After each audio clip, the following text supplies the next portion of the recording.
The kind of quiet that settles over Carroll County, Georgia, in the hours before dawn is not the dramatic quiet of something about to happen. It is quieter than that, and more ordinary than that, and in some ways more unsettling than that, because it is the quiet of a place that simply does not expect anything. It is the quiet of red clay roads that have not yet been touched by tires for the morning. A front yard still holding the cold that settled in overnight. Of kitchen lights that have not been switched on, and coffee that has not been made, and dogs that are still asleep in whatever warm corner they claimed the night before. It is the quiet of a community at rest. A community that trusts its mornings to be unremarkable. A community that has built its entire sense of itself around the reliability of ordinary days following ordinary nights without interruption. Tyus is a small community outside Carrollton, Georgia. It sits in Carroll County the way dozens of small Georgia communities sit inside their counties, present without being prominent, known to the people who live in it, and largely invisible to everyone else. It is the kind of place where the same families have occupied the same roads for generations, where a new face at church is something people remember and remark on, where a high school football game draws the kind of crowd that a professional sporting event cannot manufacture because the feeling in those bleachers is not purchased. It is simply real. People in places like Tyus know their neighbors. They know which houses have children and which have dogs, and which have both. They know who is going through something difficult, and who has recently come out the other side of something difficult, and who is, right now, doing just fine. On the morning of February 20th, 2025, the house at 1531 Tyus Carrollton Road sat exactly where it always sat, looking exactly as it always looked. The lights were off. The yard was still. From the road, there was nothing, not a single visible detail, to suggest that the people inside were anything other than asleep. No shattered glass, no broken door, no vehicle accelerating away into the early morning dark. The exterior of the house offered the same reassurance that the exterior of every house in that neighborhood offered at that hour, which is the reassurance of normalcy, of nothing to see here, of the kind of morning that requires no particular attention from anyone passing by. Inside that house, 7 children lived with the 2 adults who were responsible for them. A blended family occupying a single structure, sharing hallways and meals and mornings, built across 2 marriages and held together by daily effort. The house was full in the specific way that houses with children are always full. Not loud at that hour, but dense with a quiet weight of lives being lived in close proximity. Shoes near doorways, a nightlight casting soft light into a hallway. The particular texture of a house that contains sleeping children, which is one of the most complete forms of peace that exists anywhere in the world. That morning, one of those children woke before the others. She was 5 years old. Her name was Paris, and she got out of bed in the dark, as small children sometimes do, and she walked. The hallway between Paris's room and her parents' bedroom was not a long one. It was the kind of distance a small child covers in moments, bare feet moving across a floor she had crossed 100 times before, in search of nothing more complicated than the reassurance that the people she loved were still there, still close, still occupying the rooms they were supposed to occupy at the hour before the rest of the house woke up. 5-year-olds move through the dark without the hesitation that adults bring to it. They have not yet accumulated enough of the world's weight to be afraid of ordinary hallways in their own homes.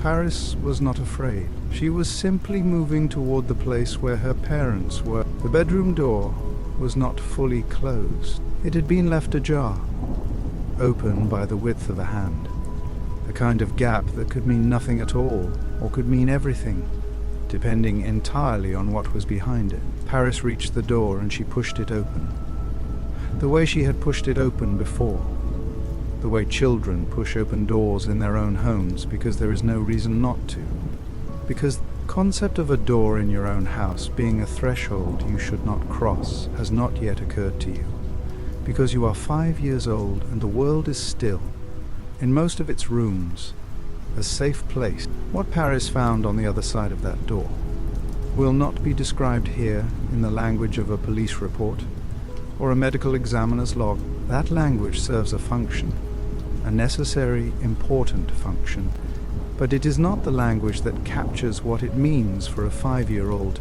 to stand in a doorway and find her parents. Kristin Brock, 41 years old, her mother, James Brock, 45 years old, the man who had been part of her life for as long as she had any memories of life at all, both of them in the bed where they slept, side by side, shot multiple times, including shots to the head, still in the way that people are only still when they will never move again. She was 5 years old. She had not lived long enough to have a framework for this. She did not have the vocabulary for it, or the context for it, or the emotional structure that would allow an adult to begin the terrible process of understanding what they were looking at. She had none of that. She had only what was in front of her. And what was in front of her was something that was going to live inside her for the rest of her life, occupying space in her memory that no 5-year-old should ever have to give to anything. Paris left the room. She went to find her older sister. Sarah Grace Patrick was 17 years old. She was the eldest child in the house, and she was the one Paris went to. And she was the one who faced what her 5-year-old sister was trying to communicate and understood, with whatever combination of clarity and terror that moment demanded. What it meant. Sarah picked up a phone and she called 911. The call went through. The dispatcher received it, and the Carroll County Sheriff's deputies, who were sent to 1531 Tyus Carrollton Road, began driving toward a house that from the outside still looked like nothing had happened. Hold that image for a moment. A 5-year-old girl, a dark hallway, a door left open just enough. The specific cruelty of that morning is not only what it took from Kristin and James Brock, it is also what it placed, permanently and without consent, inside a child who had no way of refusing it. Paris did not choose to walk down that hallway. She simply walked, the way children walk, the way children always walk, toward the people who are supposed to be there. They were not supposed to be gone. Before this story moves forward, before the narration walks through the lives of the people inside that house, the evidence that investigators spent 5 months building, and the courtroom that will ultimately be asked to decide what justice looks like in a case this complicated, take one moment. If you are new to Bedtime Black Files stories, welcome. This channel exists because true crime is not simply about what happened. It is about what it means, and what it teaches, and what it asks of everyone willing to pay attention. Every story covered here carries something worth carrying out of it. If that is the kind of storytelling you are looking for, subscribe now so you never miss a story. Hit the like button so that more people find their way here. And in the comments below, share where you are watching from tonight and what you already know about this case. Every comment gets read. Every voice in this space matters. Now, meet the people who lived at 1531 Tyus Carrollton Road. Kristin Ashley Brock was 41 years old on the morning she died. She had spent those 4 decades in the way that many people spend their lives, navigating a combination of love and difficulty and rebuilding, accumulating the kinds of experiences that do not make clean stories, but make real ones. She had been married before. She had a daughter from that earlier marriage, Sarah Grace Patrick, who would grow up in the space between 2 households after that marriage ended in 2018. She had gone through hard years that people who knew her acknowledged without flinching.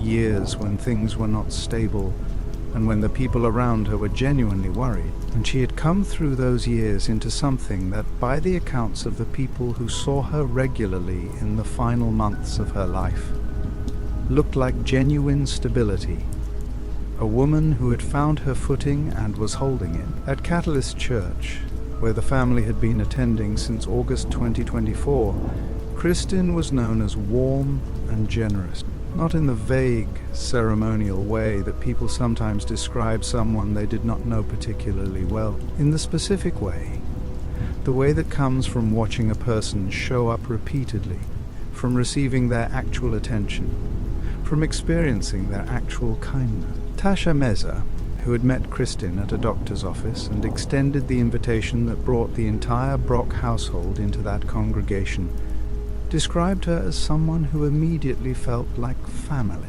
That kind of observation does not come from a stranger. It comes from someone who had been paying attention. Kristin was also a caregiver in the fullest sense of the word, not as a supplementary role in the household, but as the organizing principle of it. She was managing a blended family of 7 children alongside the daily, complex, medically demanding requirements of caring for a husband whose health was failing. She was doing both of those things at once, which is not a small thing, and she was doing them in a house that contained more moving parts and more emotional weight than most households carry. People who observed her in that context described a woman under real pressure who had nonetheless decided that the pressure was not going to define her. James Matthew Brock, Jamie, to nearly everyone who knew him, was 45 years old. He was the father of several of the children in the household,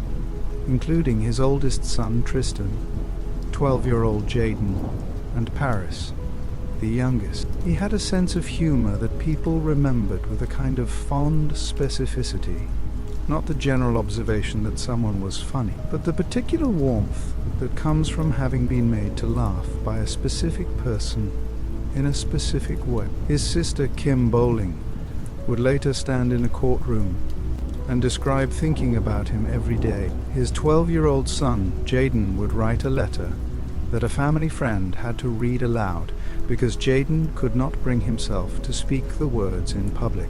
Jamie and Kristin had a history that was not uncomplicated. Their relationship had fractured at one point, significantly enough that a separation had occurred. But on December 12th, 2023, they had stood before witnesses and made their marriage official. A deliberate choice, made by 2 adults who had looked at everything between them and decided to stay. At the time of their deaths, they had been married for just over a year. They were not abstract figures. They were not symbols. They were 2 people who had made the specific choice to build a life together under difficult circumstances, who had found a church community that welcomed them, who were raising children in a house on Tyus Carrollton Road, and who went to sleep on the night of February 19th, 2025, with no indication that the morning was going to be the last morning they would ever have. That is who they were. Every detail that follows must be understood in relation to that. By February 2025, James Brock's body was managing a slow, ongoing crisis. His heart, the muscle that moves blood through every living system, the engine on which everything else depends, was failing. Not abruptly, not in the dramatic way that headlines describe, but in the grinding, incremental way that forces a person and everyone around them to reorganize their entire life around a single biological reality. His heart could not sustain him on its own. The medical team responsible for his care had addressed this with a left ventricular assist device, a mechanical pump implanted in the chest that assumes the function of the heart's left ventricle, maintaining circulation when the heart itself is no longer capable of doing so adequately. The device is a medical achievement of the first order. For people with end-stage heart failure awaiting transplant, an LVAD is frequently the difference between living long enough to receive a new heart and not living long enough. It can extend life by months or years. It is also demanding to live with in ways that extend well beyond the physical experience of carrying a mechanical pump in your chest. An LVAD requires consistent, careful management. Batteries must be maintained. Connections must be checked. The device generates alarms. audible signals that indicate when something has changed, when pressure or flow has deviated from acceptable parameters, when the pump has been disturbed or disconnected in a way that requires immediate attention. These are not optional alarms. They are not background noise. An LVAD alarm is a medical communication, and it demands a response. Living in a household with an LVAD patient means living with that reality as a constant feature of daily life. Kristin Brock was Jamie's primary caregiver, and in that role she carried a specific and non-negotiable responsibility to be attentive, to respond, to know the difference between a routine variance and something that required urgent action. She managed this alongside the management of a household containing 7 children, the coordination of Jamie's medical appointments and medications and protocols, and the ongoing, exhausting labor of holding a complex family together day after day. People who witnessed her doing all of this described a woman who was genuinely under an enormous amount of pressure, and who had made a quiet, private decision not to let that pressure hollow her out. Jamie, for his part, was a man who understood that his life was being extended by a machine. That is a particular kind of knowledge to carry. It changes your relationship with time in ways that are difficult to describe to someone who has not experienced it. For some people, it produces a contraction, a withdrawal into the management of survival.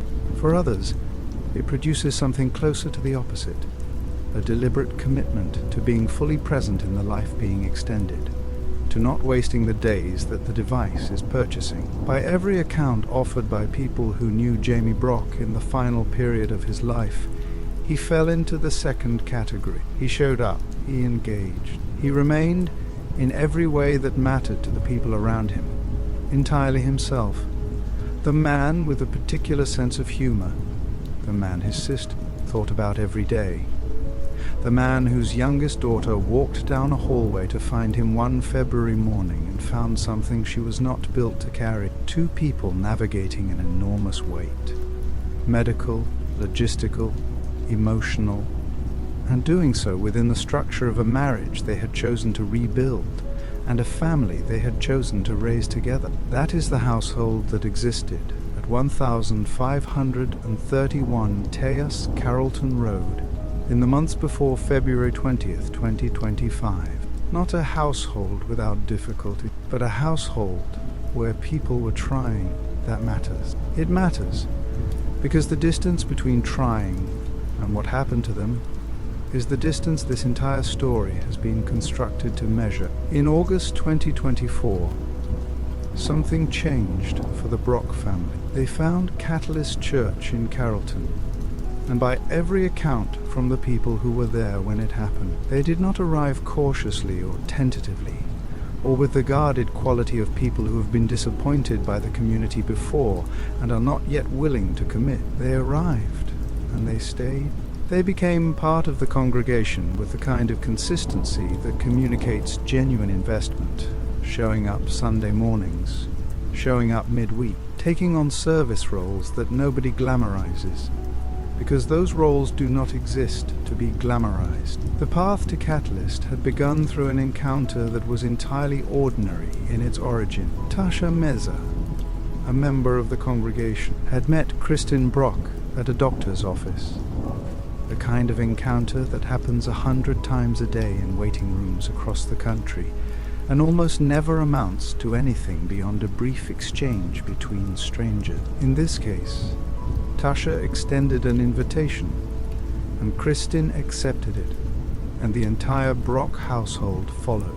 That simple chain of events, a meeting, an invitation, a yes, delivered an entire family into a community that would become one of the defining structures of the case that followed, both during Kristin and Jamie's lives and in the courtroom proceedings after their deaths. The family served on the cleaning team and in children's ministry. These are the assignments that reveal genuine commitment, because nobody performs on a cleaning crew. You either show up with a mop or you do not, and the congregation notices either way. The fact that both Kristin and Jamie took on these roles within months of joining speaks to the kind of engagement that Pastor Ben Bonner, the lead pastor of Catalyst, later described when he called the famine beloved, not as pastoral language of obligation, but as the specific observation of a person who had watched a family decide, repeatedly and practically,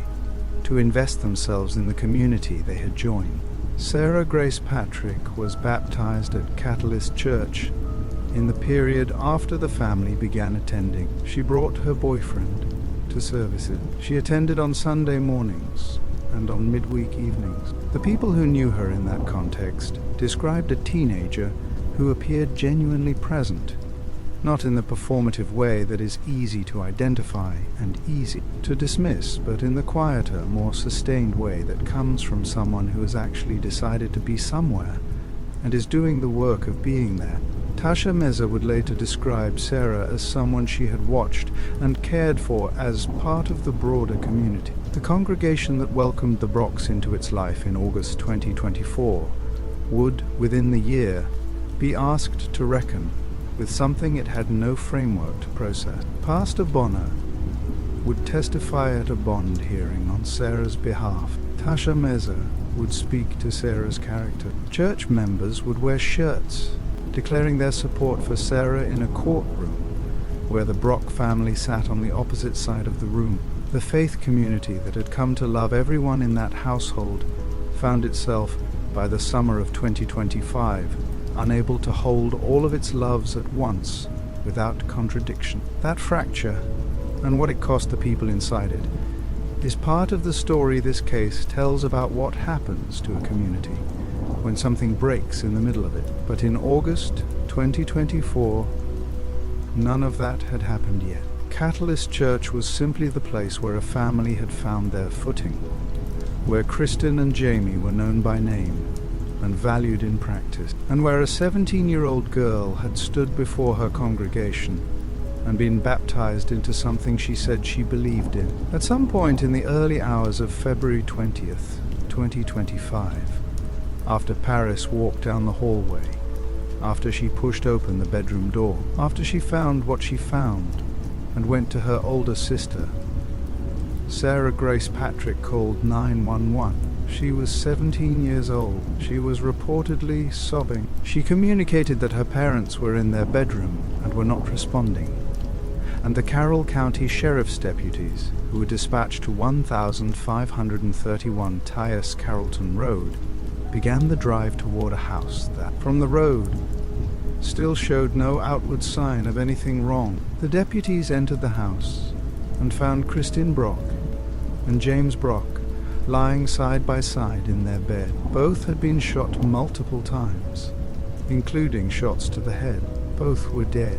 The scene was designated a double homicide within hours, and investigators from the Carroll County Sheriff's Office were joined almost immediately by agents from the Georgia Bureau of Investigation as the scope of what had happened became clear. What the initial survey of the crime scene produced was as notable for what was absent as for what was present. There were no signs of forced entry anywhere in the house. No window had been broken. No door had been kicked in. No lock had been compromised. One bedroom door had been left slightly ajar, the same door Paris had pushed open, but there was nothing about it that indicated it had been forced. Nothing in the house appeared to have been stolen. There was no ransacking, no evidence of a targeted search for valuables, no sign of the kind of disruption that typically accompanies a home invasion. The house, apart from what was in the bedroom, was intact, and the murder weapon was not there. Wherever the firearm that killed Kristin and Jamie Brock had gone after the shots were fired, it had not been left behind. It had left the house with whoever had carried it. That single absence, a weapon that existed somewhere but not at the scene, told investigators something important about what kind of crime this was. This was not a scene where something had gone wrong in an impulsive, uncontrolled way. This was a scene where someone had walked out. The investigation that was launched from that bedroom on February 20th, 2025, would run for 5 months. It would involve the Carroll County Sheriff's Office, the GBI Crime Lab, the FBI, and private forensic laboratories. It would consume thousands of hours of collective effort, produce what the sheriff's office would later describe as mountains of physical and digital evidence, and end with an arrest that shook every community this story touches. It would raise questions that courtroom testimony will attempt to answer, and questions that may never be answered regardless of what verdict a jury returns. This is where that story begins. 2 people gone, a house that no one broke into, a weapon that was left with someone, and a 5-year-old girl who walked down a hallway in the dark, the way children walk, because she did not yet know that some mornings change everything. 9 days after the morning, Paris walked down that hallway. Sarah Grace Patrick created a TikTok account. The username she chose was @Gracefall202. The account was set to public. She began posting almost immediately, and the world that found her there encountered a 16-year-old girl doing something that many people in grief have turned to social media to do, making her loss visible, giving it somewhere to go, building a record of a love that no longer had a living recipient. The content she posted in those first days had a quality that people who watched it described in remarkably consistent terms. It was close to the camera. It was personal without being scripted. It had the unpolished texture of someone who was genuinely inside something enormous and reaching outward from within it. She posted photographs of Kristin and Jamie. She posted videos that placed her parents' faces alongside audio chosen to carry emotional weight, the kind of pairing that teenagers and young adults have developed into its own distinct form of public mourning in the years since social media became the primary space where grief is witnessed and shared. Comments arrived in response. Sympathy flooded in from strangers. Followers accumulated. The account grew, the way accounts built around genuine emotion always grow, because people respond to pain they can see. To everyone who found at Grace 04,282 in the weeks of March 2025, the story the account told was complete and coherent. A 16-year-old girl had lost both of her parents in a single night. She was trying to carry something too large for private rooms to hold, and she was using the medium her generation had built for exactly this kind of public feeling. That reading of her content was available and understandable. It was the reading the content was constructed to invite. It produced sympathy, and the sympathy was real, because whatever else was true about Sarah Grace Patrick's relationship to the events of February 20th, 2025, the people who responded to her videos were responding to something that looked, in every visible dimension, like a daughter in pain. She posted one video whose caption contained a line that was not addressed to her follower. It was addressed to herself. It read, "I should probably delete it later. She never deleted it." That line is a small thing. It is important to say that plainly, because overstating it would be as dishonest as ignoring it. People leave notes to themselves in captions all the time, for reasons that have nothing complicated behind them: a passing thought about privacy, a momentary doubt about whether something was too personal to share publicly, the ordinary self, consciousness of someone who has just posted something vulnerable and is already second guessing it. Any of those explanations would make the line unremarkable. Any of them is possible. But standing in the space between what is possible and what is present, the line produces a feeling that does not fully resolve. It is the first moment in Sarah's public presence where the surface of the performance shows a seam, not a rupture, not a confession, not anything that announces itself with weight, just a seam, a line addressed to herself, in a space designed for other people that was left up long after the moment it might have been removed. To understand what that seam might mean, or whether it means anything at all, it is necessary to step back from the account entirely, to set down the phone, to close the feed, and to look at the person behind the username, not the grieving daughter the account presented to the world. The girl who had been alive for 16 years, before February 20th, 2025, in a life that the account never described and the captions never mentioned. Sarah Grace Patrick was born in 2007 to Kristin and Daniel Patrick, known to his family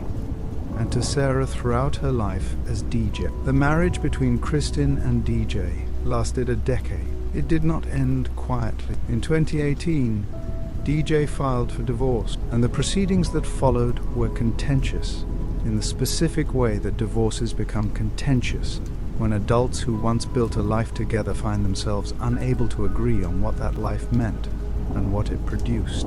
DJ alleged in court filings that Kristin had a prescription, drug problems serious enough to constitute an unsafe environment for their daughter. He sought supervised visitation. The court proceedings that surrounded those allegations imposed on Sarah, at the age of approximately 10 or 11, the experience of being the central concern in a legal dispute between two people she loved, a position that no child chooses and no child is equipped to navigate without cost. The divorce produced the arrangement that would define Sarah's childhood and adolescence, a life divided between two households, two sets of rules, two versions of what home meant.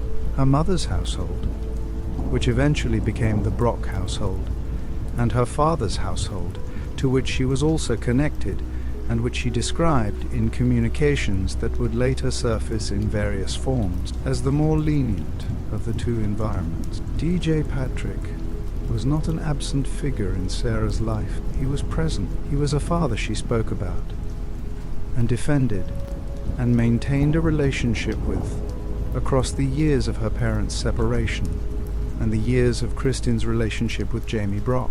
In June 2021, when Sarah was 13 years old, a public Facebook exchange occurred between her and Kristin that documented, in the unguarded language of social media, something of the friction in their relationship.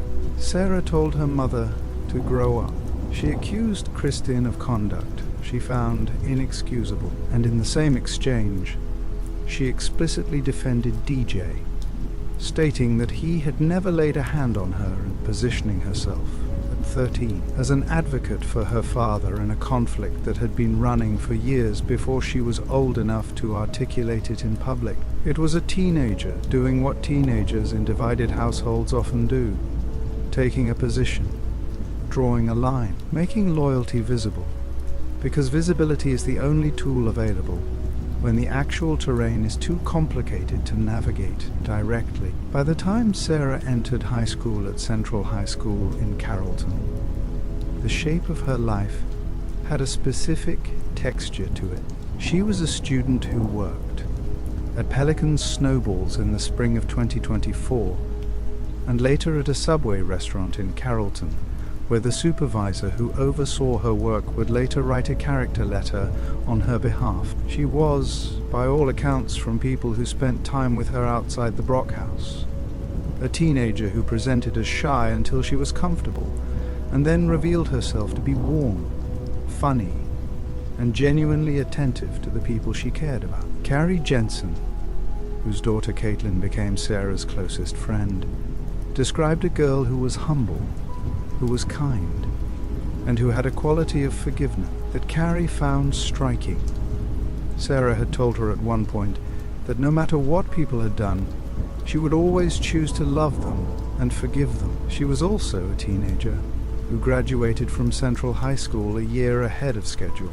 She earned her diploma in April 2025, weeks after the murders, a fact that, depending on how one holds it, reads either as evidence of the resilience of routine or as one of the stranger details in a story already dense with strange details. The Brock household, by the time Sarah was living in it as a teenager, was a blended family of 7 children. That number is worth pausing on, because it communicates something about the daily reality of life inside that house that a simple description cannot fully convey. 7 children across a blended family means 7 sets of needs, 7 different histories, 7 different relationships to the adults at the center of the household, and the particular complexity that arises when the children in a house share a space, but not always a bloodline, share meals, but not always loyalties, share the experience of growing up, but carry different versions of the story of how they all came to be under the same roof. Jamie Brock was the biological father of several of the children in the household. Tristan, Jaden, and Paris among them. Kristin was Sarah's biological mother. The household had been built across 2 relationships and was being maintained by 2 adults who had themselves navigated a significant rupture in their own history and chosen, as of December 12th, 2023, to formalize the commitment they had rebuilt. Inside that structure, Sarah occupied the position of the eldest, the oldest child in a house with 6 others younger than her, a position that carries its own weight entirely apart from any other complication. Her closest friendship during this period of her life was with Caitlin Jensen, whose mother Carrie had known Sarah since middle school. The friendship between Sarah and Caitlin was by all accounts genuine and deep, the kind of friendship built over years of proximity and shared experience, the kind that survives the turbulence of adolescence because it is rooted in something more durable than convenience. Caitlin testified at a bond hearing that their friendship had extended across years of genuine closeness, of regular contact, of the kind of mutual presence that teenagers build when they have decided that someone is their person. In all of those years, Caitlin Jensen had never once been allowed inside the Brock house. Sarah came to her, always to her, to Carrie in Caitlin's home, to wherever they were meeting, to the spaces that existed outside 1531 Tyus Carrollton Road. The Brock house was a place Sarah came from, not a place she brought people into. Whether that reflected a rule imposed by the adults in the household, or a choice Sarah made to keep those 2 parts of her life separate, or something else entirely. No public testimony has assigned a definitive explanation to it, but the fact of it exists, clearly, in the record of a friendship that was close enough to produce a character witness at a murder trial, and yet never, in all its years, crossed the threshold of Sarah's front door. DJ Patrick remained a presence in Sarah's life through all of this. He was the father she had grown up defending, the household she compared to the Brock household when she communicated her preference for where she wanted to be. People close to Sarah acknowledged she had expressed a wish to live with DJ, that the rules and the structure of the Brock house felt heavier to her than what she experienced in her father's environment. These were the ordinary tensions of a teenager navigating 2 worlds. They existed on the surface of a life that was, in most external respects, proceeding in the direction that lives are supposed to proceed, toward graduation, toward whatever came next, toward the future that was going to be hers once she cleared the threshold of high school. These are the circumstances of Sarah Grace Patrick's life as they existed before February 20th, 2025. They are offered here as biography, as the factual texture of who she was and where she came from, and nothing more. What they mean in relation to what happened at 1531 Tyus Carrollton Road is a question this story is not yet prepared to answer, because that answer, if it exists anywhere, does not live in biography. It lives somewhere much harder to reach. There is one more detail about the domestic reality of the Brock household that belongs in this section of the story, introduced here simply as what it is, a fact about the physical environment Sarah grew up in, and nothing more than that. The Brock house at 1531 TIS Carrollton Road contained surveillance camera. This was not unusual in the way that it might initially sound. Surveillance systems inside private homes have become increasingly common, driven by the availability of inexpensive home security technology and by the range of reasons: safety, monitoring, accountability, that lead households to install them. The presence of cameras inside a home does not in itself communicate anything definitive about the people who installed them, or the relationships between the people who lived under them. What is relevant to this section of the story is simply this. Cameras existed within the house, and one of them was located inside Sarah's bedroom, not in a common area, not in a hallway, inside the room that belonged to her, the room where a teenager sleeps, keeps her things, has the minimal private space that a teenager in a shared household claims as her own. How long those cameras had been there, who installed them, and for what stated purpose, and what the understanding was within the household about their operation, none of that has been definitively established in public testimony. The cameras existed, that is the fact. The narration places it here, in this section, because it is part of the physical reality of the house Sarah was living in during the period that matters to this story, and it belongs in the biographical record of what her life inside that house actually looked like. The forensic significance of those cameras, what happened to them in the days before February 20th, 2025, what their presence and their eventual absence tell investigators about the events of that night, is a question that belongs to a different part of this story entirely, and it will be addressed there. Here they are simply cameras in a house where a teenager had a room, and that room had a camera in it, and that is among the facts of the environment she occupied in the months and weeks before everything changed. Kristin and James Brock were buried after a funeral service held on March 8th, 2025, at Catalyst Church in Carrollton, the congregation they had joined only 7 months before their deaths.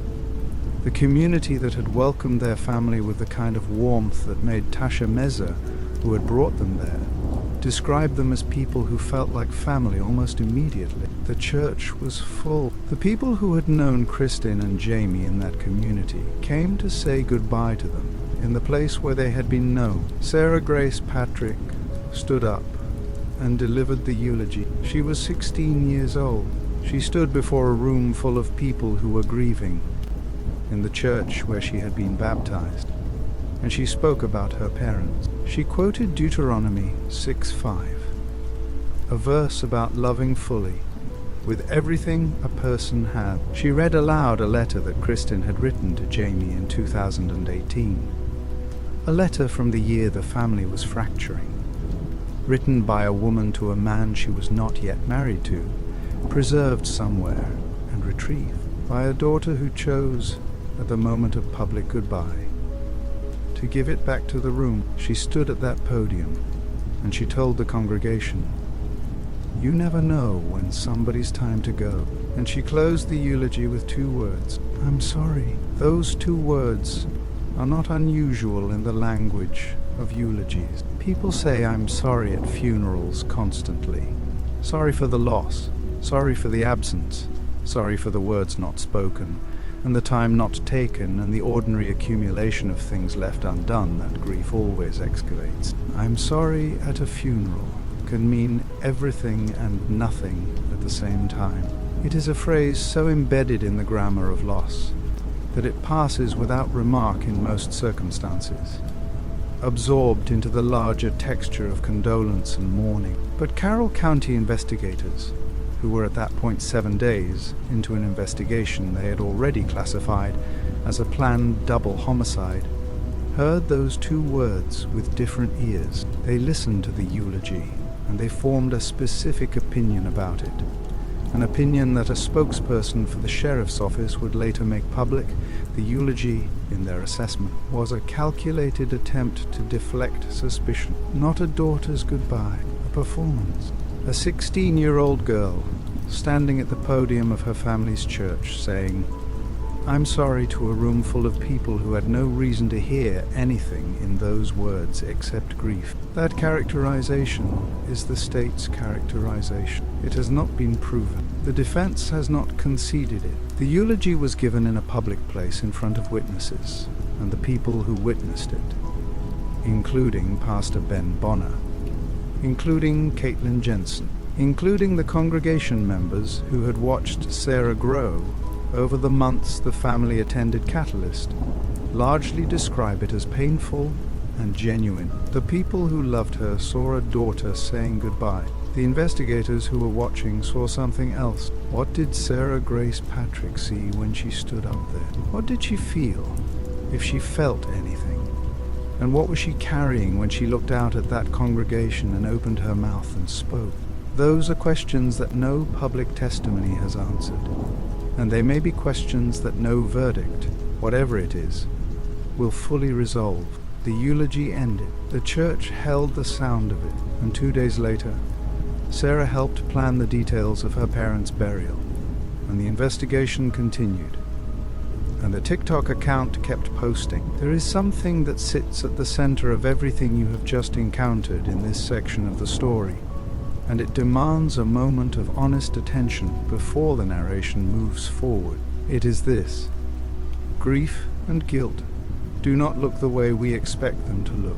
We have been taught, by films, by the shorthand of true crime, by the instinctive pattern matching that human beings apply to emotional behavior, to believe that authentic grief looks a particular way, and that performed grief looks another way, and that with enough attention we can tell the difference between them. The research on this belief is not encouraging. Study after study, in the fields of psychology and behavioral science, has demonstrated that human beings are genuinely poor at distinguishing authentic emotion from performed emotion, even when the stakes are high and the observer is trained. So ask yourself something. Be honest about the answer.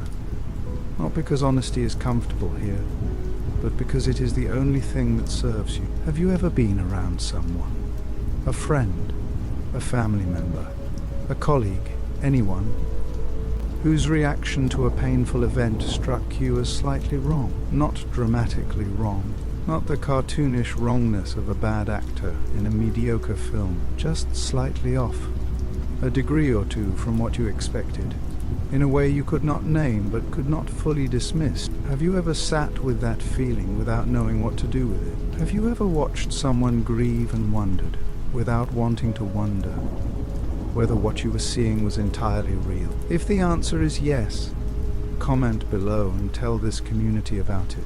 Not the person's name, not the identifying details, just the feeling itself, because that feeling is at the heart of what makes this story as complicated as it is. Before the narration follows Sarah Grace Patrick to the next part of what she did in the months after February 20th, 2025.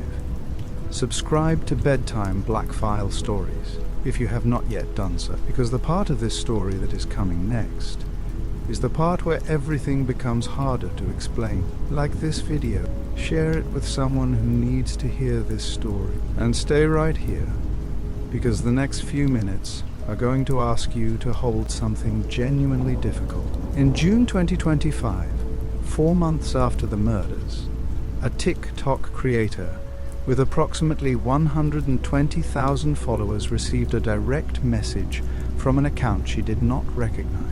The creator operated under the username allegedly reportedly. The message asked her to look into something called the Brock case. Allegedly reportedly replied with a question, asking which Brock was being referenced. The person on the other end of the conversation wrote back. She identified herself as the daughter of the victims. She described what had happened. Someone coming into the house she shared with her 5-year-old sister on a Thursday night in February, and shooting her parents in a way she called brutal, leaving them for her and her little sister to find. She used those words. She framed the story in the language of a victim, the language of someone describing something that was done to her family, something that arrived from outside and destroyed what was inside. She also told allegedly reportedly that covering the story would be, in her words, a really big hit.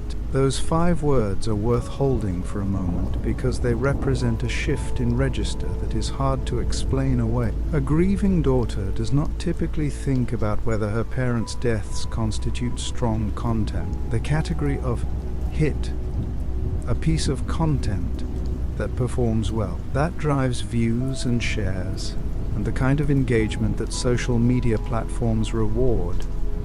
belongs to a different conversation than the one a person in genuine mourning is having. It belongs to the conversation of someone who is thinking about the story from the outside, as a piece of content with an audience, as something with production value that is not a verdict. The phrase could have been poorly chosen. The emotional state of a teenager 4 months into an unresolved investigation into her parents' deaths is not a state that produces careful, considered language at all times. People in pain say things that do not reflect what they actually mean. Any defense attorney would make exactly that argument, and they would not be wrong to make it. But the message to allegedly reportedly was not the only communication that investigators were tracking. On a separate video, a TikTok post from another creator, speculating about what kind of person might have been responsible for the Brock killings, suggesting that it was likely someone who knew the family. Sarah Grace Patrick left a comment. The comment read, "Most definitely, since they knew the house." She was not named in that video. She was not the subject of it. She chose, without being prompted, to engage with the speculation, to add her voice to the theory that the person responsible had known the family, had known the house, had possessed the kind of intimate knowledge of the interior of that specific home that a stranger would not have. She confirmed the theory in a comment in public on her own account. She also, during this period, reached out to family friend and TikTok creator Kelly Brown, asking Brown to speak publicly on her behalf about the night of February 20th, to offer testimony to Brown's own audience about what Sarah had communicated to her about the hours before the bodies were discovered. Brown later shared those communications publicly. In them, Sarah described hearing the alarm from Jamie's LVAD device sometime in the night, the mechanical sound of a heart pump reporting a change in its operation, and dismissing it as background noise that did not require a response. The investigation, by this point, had been running for more than 4 months. The people conducting it had access to all of them. They had the messages, they had the comments, they had the account and its history. They had the audio recordings and the cell phone extractions, and the call logs, and the timeline summaries that would be turned over to the defense in September 2025. They had what they called mountains of physical and digital evidence, and they had been building the architecture of a case with a patience and a methodical care that had not yet been visible to the public. On July 7th, 2025, Sarah Grace Patrick was interviewed by investigators. The following evening, she left for Alabama with her closest friend Caitlin Jensen, reportedly for a sleepover. The next morning, the Carroll County Sheriff's Office issued an arrest warrant. The TikTok account at Scrace04282 has since been taken offline. The videos are no longer publicly accessible. The comments are gone. The caption that once read, "I should prob delete later," has been deleted, not by Sarah, but by the disappearance of the account itself from a platform that eventually removed it. What remains are screenshots, preserved by the people who captured them before they were gone. Allegedly, reportedly, Kelly Brown, the journalists, and investigators who were watching the account with a different kind of attention than its followers were. What remains, too, is the central question that the account raised without answering. The question that Section 1 of this story could not answer, and this section cannot answer either, not yet, because the answer does not live in a TikTok feed. It does not live in a caption or a comment or a direct message or a eulogy. It lives somewhere much more difficult to access, which is inside the actual events of February 20th, 2025. Inside the forensic record of what happened in that bedroom. Inside the digital trail of the months that preceded the morning Paris walked down the hallway. Was Sarah Grace Patrick a grieving daughter who turned to social media because it was the only place she knew how to carry something as enormous as what had been placed on her? A 16-year-old girl in a fractured household, raised between two versions of home, trying to find community and witness in the only medium that felt accessible to her. Was the "I should prob delete later" nothing more than a passing thought about oversharing? Was really big hit simply the careless language of a generation raised to think in content, applied without intention to the worst thing that had ever happened to her? Or was something else entirely happening behind the videos and the captions and the comments? Something that the account was not designed to show, that the eulogy was designed to prevent from being seen. That 5 months of investigation involving the Carroll County Sheriff's Office, the FBI, and the GBI Crime Lab was quietly, methodically building the evidence to name.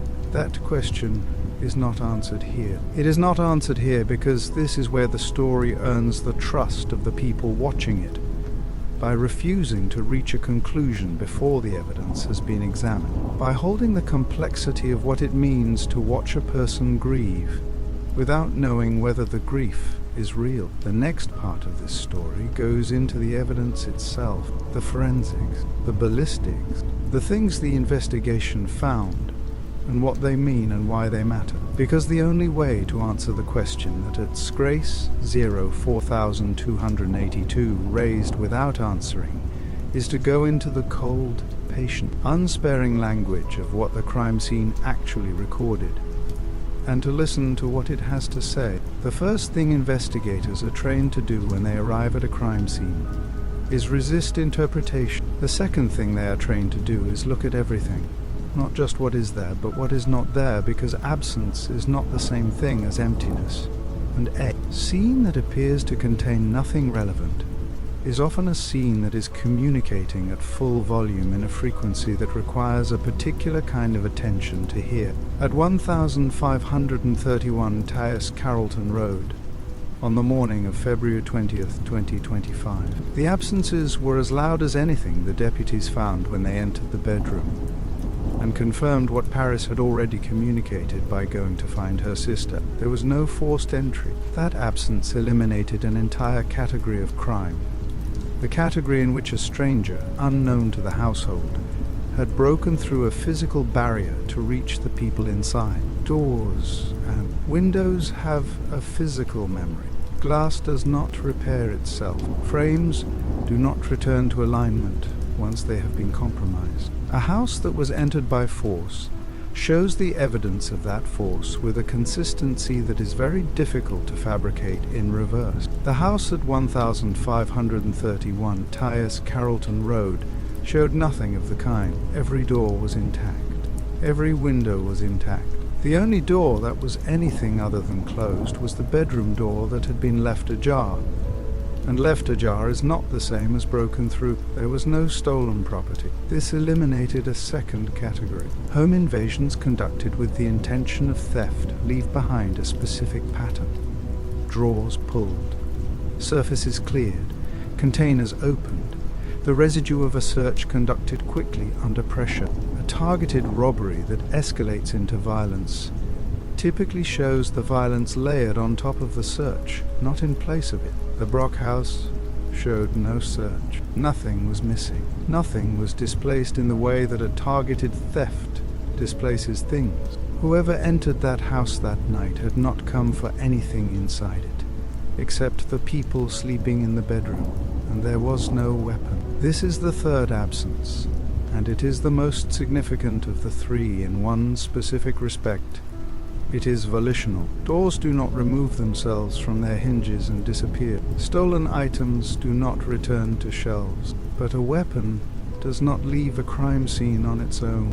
A weapon leaves because someone carried it out. The absence of the firearm at 1531 Tyus Carrollton Road is not simply the absence of a piece of evidence. It is the evidence of a decision made after the shots were fired, in the moments before Carroll County deputies were on their way to take the weapon and go. That decision required presence of mind. It required the capacity, in the immediate aftermath of shooting two people multiple times in their bed, to think clearly enough about what the scene would look like when investigators arrived, and to act on that thinking. The investigators who walked into that house on February 20th, 2025, understood all of this. The absences were not read as failures of the scene to produce evidence. They were read as the scene speaking, precisely, deliberately, in a language that the forensic work conducted over the following 5 months was designed to translate. Ballistic reconstruction is built on a simple premise with demanding execution. Every bullet that travels through air and strikes a surface leaves behind a record of the path it traveled. That record does not lie, because it is not capable of lying. It is the product of physics, of mass, velocity, angle, and the mechanical interaction between a projectile and whatever it passes through or stops inside. Physics does not have a narrative agenda. It does not protect anyone. It records what happened with a precision that human memory, human testimony, and human intention cannot match and cannot alter after the fact. The forensic teams that processed the Brock bedroom mapped that record with the tools that ballistic reconstruction demands. Entry wounds and exit wounds were catalogued and measured. Bullet holes in walls and furniture were identified and documented. The angles of impact were measured using trajectory rods, straight physical instruments inserted into bullet holes to project the path the round traveled backward through space to its point of origin. Laser tools were used to extend those lines of travel across greater distances, building a spatial map of the shooting that allowed investigators to establish, within a narrow margin of precision, where each shot was fired from and in what direction it traveled. What this reconstruction produced was specific information about the shooter's position relative to Kristin and Jamie Brock at the moment each round was fired. The victims were found in their bed, side by side, the way people sleep when they share a life. The ballistic mapping allowed investigators to determine how close the shooter stood to them when the trigger was pulled, what angle the weapon was held at, and whether the position was consistent with an attack from someone who had entered through the room's only doorway, or from someone already positioned within the room. The detail that both Kristin and Jamie were shot multiple times, including shots to the head, informed the trajectory work at every stage, because each impact point contributed a data line, and each data line pointed back to the same origin.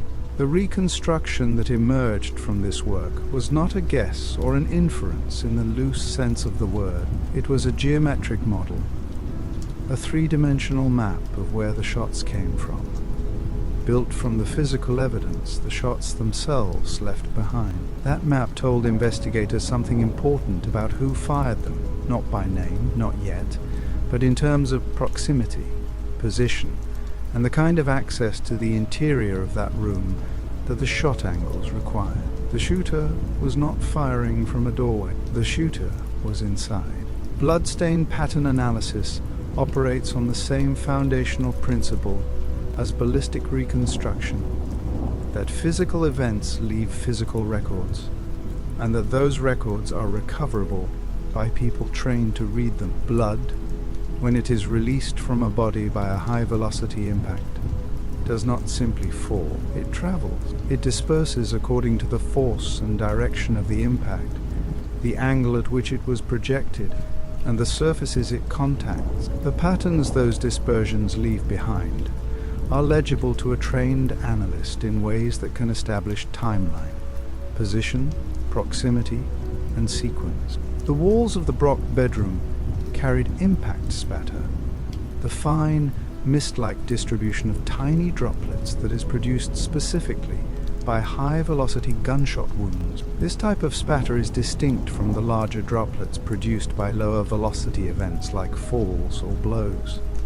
and its presence confirmed what the ballistic reconstruction had already begun to indicate, that the weapon used was fired at close range with significant force. The mist of droplets covered surfaces in the patterns consistent with two people being shot while lying in bed, with a shooter positioned close enough to both victims to produce the dispersal patterns investigators documented. Analysts also identified void patterns within the spatter, areas on surfaces where the expected distribution of droplets was absent. A void pattern is produced when something physically interrupts the spray of blood before it reaches a surface, blocking it from landing where the pattern's math would otherwise place it. Voids can correspond to the body of the shooter, to furniture, to any object that occupied a specific position in the room at the moment of impact. The void patterns in the Brock bedroom were consistent with the ballistic reconstruction. They supported the same conclusions about where the shooter stood and what the shooter's posture was during the attack. Pooling evidence on the mattress and on the floor corresponded to the positions where Kristin and Jamie came to rest after the shots were fired. The edges of the dried pools allowed analysts to assess whether either victim had moved after the initial impacts, whether there was any period of conscious response, any attempt to reach for something or call out. The blood record answered that question without equivocation. Neither Kristin nor Jamie moved after they were shot. They were killed where they lay. The attack was over before the room knew it had begun. Gunshot residue is one of the most widely discussed and most widely misunderstood categories of forensic evidence in criminal cases. It is worth taking a moment to be precise about what it is and what it can and cannot establish, because precision matters when the stakes are as high as they are in a case involving 2 counts of malice murder. When a firearm is discharged, the explosive ignition of the propellant inside the cartridge releases a cloud of microscopic particles into the air immediately surrounding the weapon. Those particles, composed primarily of lead, barium, and antimony in combination, are propelled outward and land on surfaces within range of the discharge: the hands of the shooter, their clothing, their face, their hair, and any nearby surface. GSR particles are small enough that they are not visible to the eye, and persistent enough that they can be recovered from surfaces for a period of hours after the discharge, though that persistence varies based on the activity of the person carrying the particles, the surface they landed on, and environmental conditions including wind, washing, and physical contact with other surfaces. GSR testing in the Brock case was conducted on relevant individuals in the investigation, and the results formed part of the discovery materials delivered to the defense in October 2025.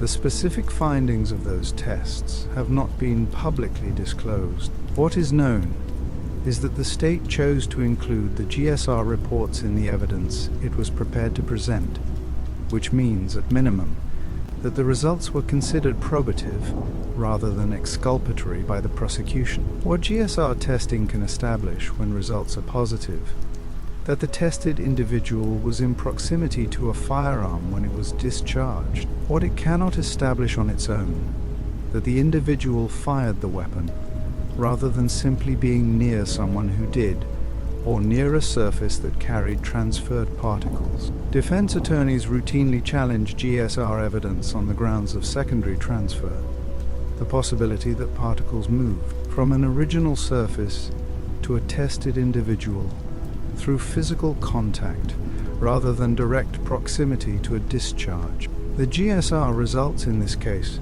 will be tested against those arguments in the courtroom that has been scheduled for August 3rd, 2026, and the weight a jury assigns to them will depend entirely on how the analysts who conducted the tests explain their methodology and findings under cross-examination. What the GSR reports represent in the architecture of this investigation is one of the layers in a case that the sheriff's office described as built on mountains of evidence, not a single pillar, but a layer among many, each one contributing to a structure that investigators believed pointed consistently and without exception in a single direction. In this part of this story, a fact was established about the physical environment of the Brock household.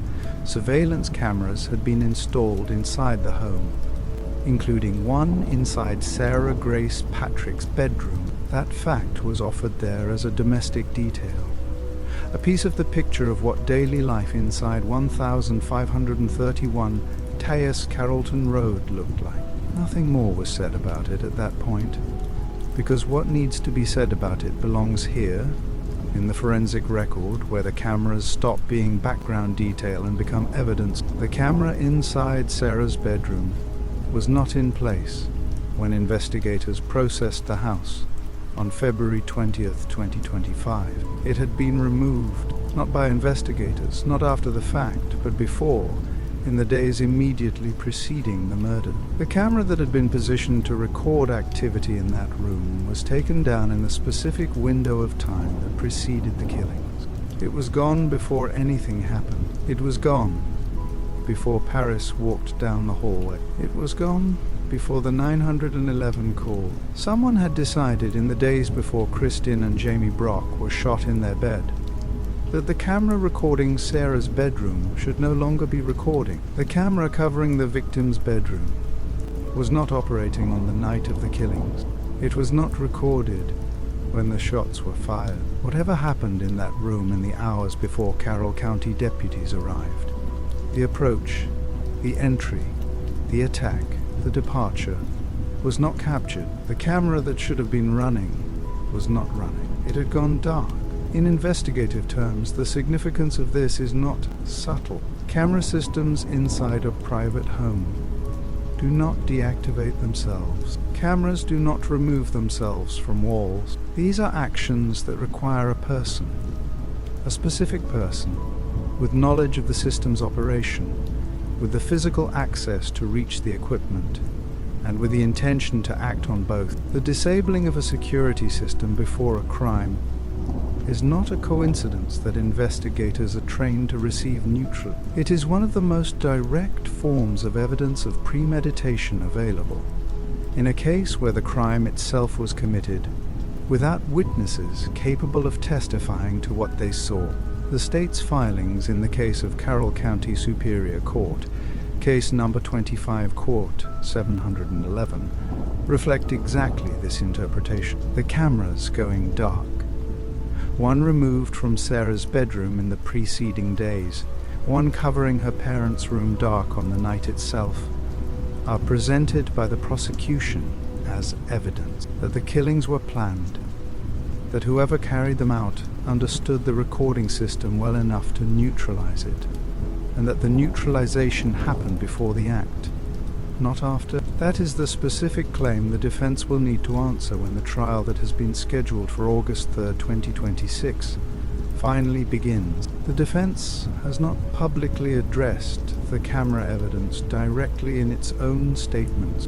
What it has said, consistently and repeatedly, is that no physical evidence directly linking Sarah Grace Patrick to the act of pulling a trigger has been publicly produced. Both of those things can be simultaneously true. Physical forensics and circumstantial architecture are not the same category of evidence. Both are admissible. Both will be before the jury, and the jury will be asked to decide, after hearing all of it, what the cameras that stopped recording are actually saying. By the time the Carroll County Sheriff's Office formally arrested Sarah Grace Patrick on July 8th, 2025, the digital component of the investigation had been running in parallel with the physical forensics for nearly 5 months. The extraction of digital evidence from electronic devices is, in the framework of modern criminal investigation, often the layer of a case that produces the most durable and difficult to dispute material, not because digital data is infallible, but because it records behavior across time with a consistency and a granularity that physical evidence rarely matches. Sarah's electronic devices were obtained by investigators and subjected to forensic extraction, a process that recovers not only the content that a user actively chose to keep, but the residue of what the device was doing across an extended period. Communications sent and received, applications accessed, location data logged, searches conducted, timestamps attached to every action the device recorded. Call logs were recovered. Audio recordings were obtained. A timeline of the device's activity in the period surrounding February 20th, 2025 was constructed from what the extraction produced. All of this was compiled into the discovery materials that the state turned over to defense attorney LaToya Williams in September 2025, delivered on an external drive alongside timeline summary, and reports that the defense was given the opportunity to review before the trial date. The social media communications that have been discussed in this story, the messages to reportedly, the direct exchanges with Kelly Brown, the comments left on third-party videos, were among the materials the digital extraction process produced and preserved. Screenshots circulated publicly by the creators who received them represent what those communications looked like from the recipient's end. The forensic extraction represents what they look like from inside the device that sent them, time-stamped, logged, and recoverable, regardless of whether the sender subsequently deleted them or the account was taken offline. The cell phone records also documented activity in the period before February 20th, 2025. In the hours and days leading up to the morning Paris walked down the hallway. What that activity consisted of, specifically, has not been publicly disclosed. It is contained in the discovery materials that both the prosecution and the defense have access to, and it will be introduced at trial under the rules governing the admission of digital evidence in Georgia Superior Court. The public will hear it for the first time in a Carroll County courtroom, and the weight it carries will be measured against everything else in the record. What the digital evidence layer contributes to the overall structure of this case is something specific and important. It establishes that the investigation was not built on a single dramatic piece of forensic evidence, or a single confession, or a single eyewitness account. It was built across multiple independent categories: physical, ballistic, biological, digital, each one developed separately, and each one pointing, in the assessment of the Carroll County Sheriff's Office, in the same direction. That convergence is what investigators mean when they use the word mountains, and it is what the defense will be required to address when the trial that has been delayed once, and will not be delayed again, finally places all of it before 12 people in a Carroll County courtroom. There is a detail inside the digital evidence that deserves attention on its own terms, because it sits at the intersection of the physical reality of the Brock household and the forensic timeline that investigators were constructing. It is the detail Sarah Grace Patrick chose to share with Kelly Brown in the communications she sent, asking Brown to speak publicly on her behalf. Sarah told Brown that at some point during the night of February 19th, 2025, before Paris walked down the hallway, before the 911 call, before anything was officially known, she heard the alarm from Jamie's left ventricular assist device. She described it as faint. She described it as something she heard, but interpreted as background noise, as a sound that did not rise to the level of requiring a response. She went to bed. She did not check on Jamie. She did not respond to the alarm. She went to sleep. An LVAD alarm is not ambiguous in its function. The device that kept Jamie Brock alive was not engineered with a secondary setting for sounds that could reasonably be dismissed as background. Its alarm exists for one reason: to communicate that something about the pump's operation has changed in a way that requires attention. The change might be a low battery. It might be a flow irregularity. It might be a physical disturbance to the device, a disconnection, an impact, a change in the pump's environment, significant enough to trigger the monitoring system. Every person living in a household with an LVAD patient, and particularly the primary caregiver of that patient, and by proximity, every other person old enough to recognize what the alarm means, understands that an LVAD alarm is not a sound to sleep through. Kristin was Jamie's primary caregiver. She managed his device as part of the daily structure of the household's life. The alarm she would have heard in the night if she was alive to hear it, would have produced a response. The fact that no 911 call was made before the one Sarah placed in the morning is not, on its own, evidence of anything, but the fact that Sarah heard the alarm and chose not to investigate, combined with the forensic timeline that pathology and ballistics were constructing about the period in which the killings occurred, is a detail that investigators could not and did not receive as neutral. The LVAD alarm created a window. It placed a sound, a medically specific, functionally unmistakable sound, inside a house at a specific hour of the night when 2 people were being killed inside it. Whether that window aligns with the forensic timeline in ways that are probative will be a question for expert witnesses to address at trial. What it represents in the architecture of this case is another layer, another point at which the evidence that exists and the explanation that was offered for it do not fit together without friction. 5 months. That is how long the investigation lasted from the morning of February 20th, 2025 to the afternoon of July 8th, 2025, when the Carroll County Sheriff's Office issued the arrest warrant that brought Sarah Grace Patrick into the Carroll County Jail. 5 months during which the Carroll County Sheriff's Office, the FBI, the Georgia Bureau of Investigation Crime Lab, and private forensic laboratories were all working in the same direction, compiling, testing, cross-referencing, and building. Lead investigator T.J. Repetto and the team operating under him conducted dozens of interviews across that period. They canvassed the neighborhood.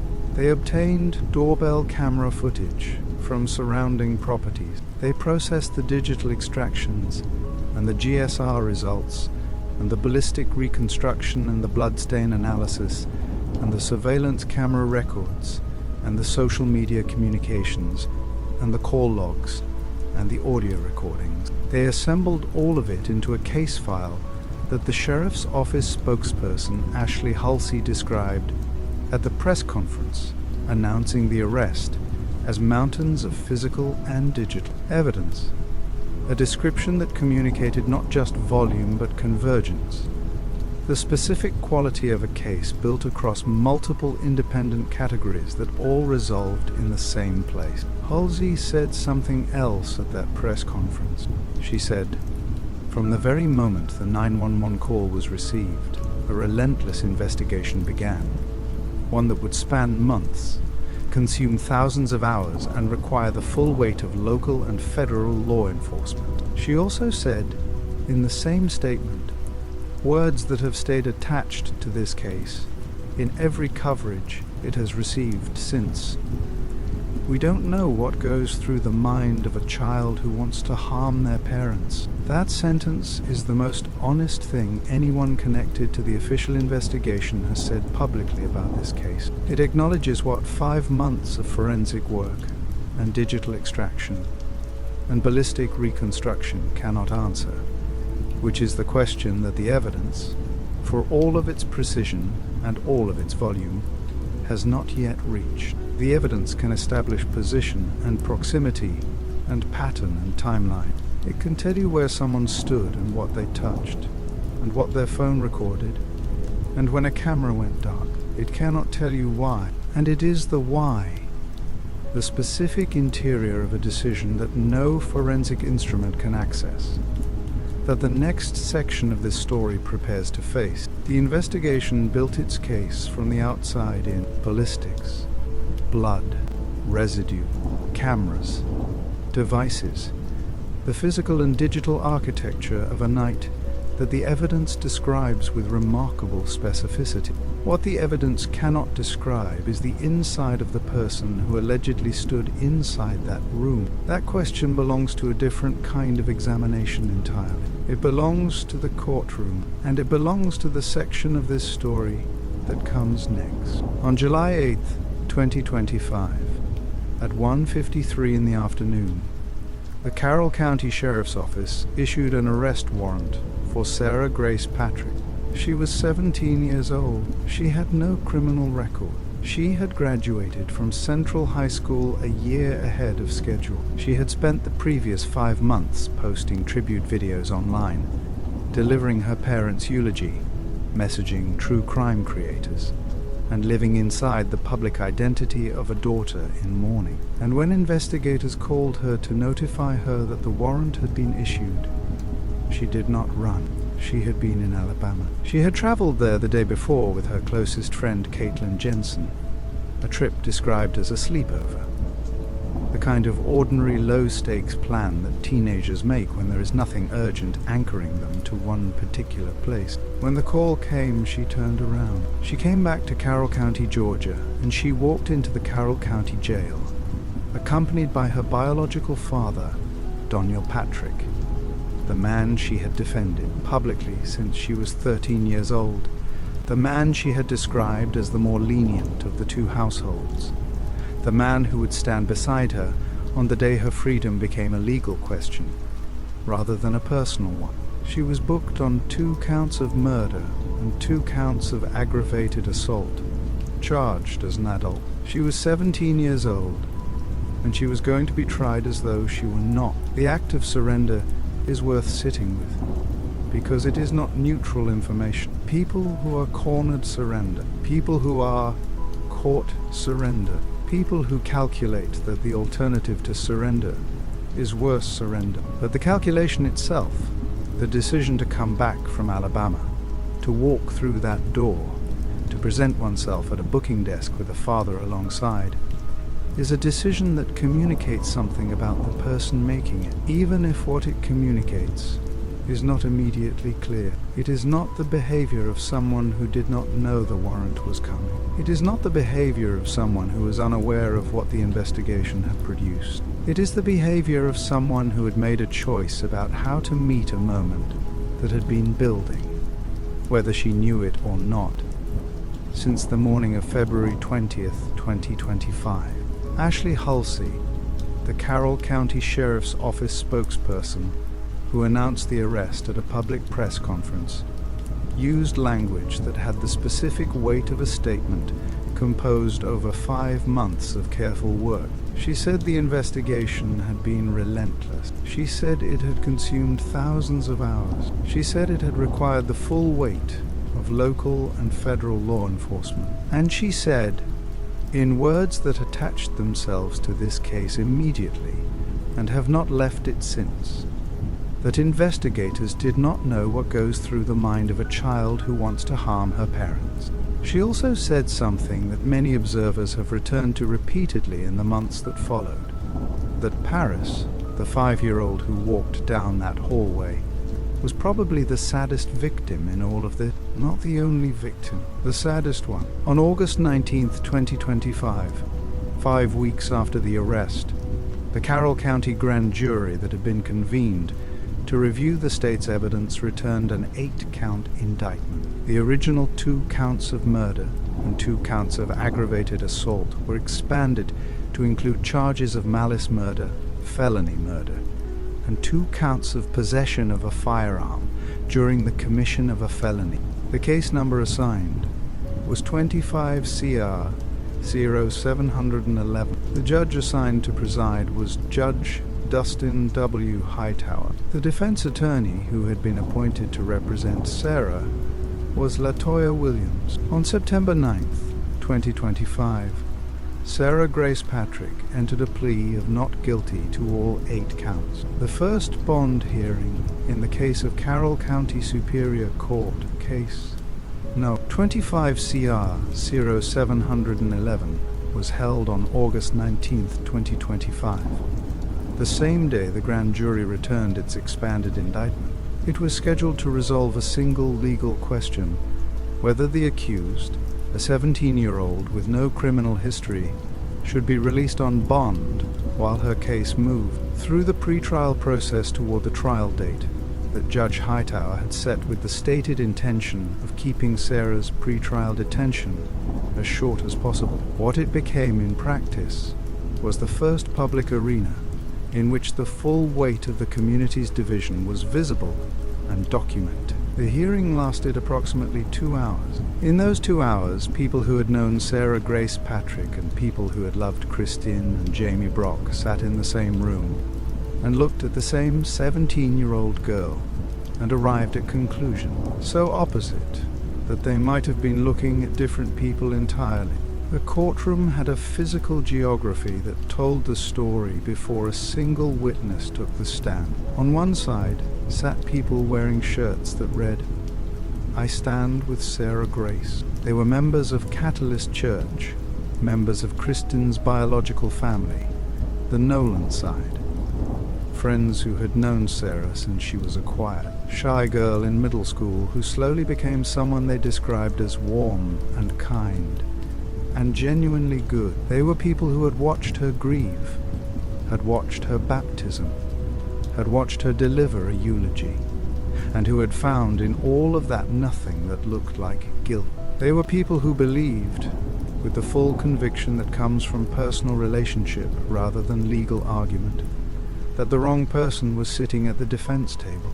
On the other side sat the Brock family, Jamie's people, the people who had loved him as a brother, as a father, as an uncle, as the man with the particular sense of humor that his sister Kim Bowling said she thought about every single day. They were people who had watched the same evidence accumulate that the Carroll County Sheriff's Office had accumulated, who had spoken to investigators, who had processed over 5 months the specific grief of losing someone to violence that has not yet been answered by a conviction. They were people who believed, with equal conviction, from their own proximity to the facts, that justice had a name, and that her name was Sarah Grace Patrick, and that she should not be walking out of any building that was not a jail.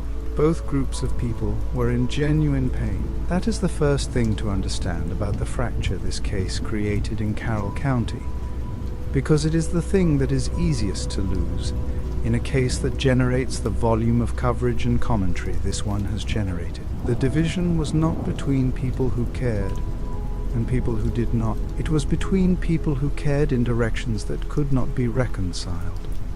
Not in a hearing room, not in a Facebook group, not in a Give, Send, Go campaign, and not, most likely, in a verdict. Some of what this case broke in Carroll County will not be repaired by any outcome. Defense attorney LaToya Williams called her witnesses in the order that defense strategy typically demands, establishing character before the prosecution's evidence can reshape the room's perception of the person that character belongs to. The witnesses who spoke for Sarah Grace Patrick at the August 19, 2025 bond hearing were not professional legal advocates. They were people who knew her, and the weight their testimony carried came from that proximity. Pastor Ben Bonner of Catalyst Church was among the first to take the stand. He described the Sarah he had known since the family joined the congregation the previous August, a teenager who had been baptized in the church,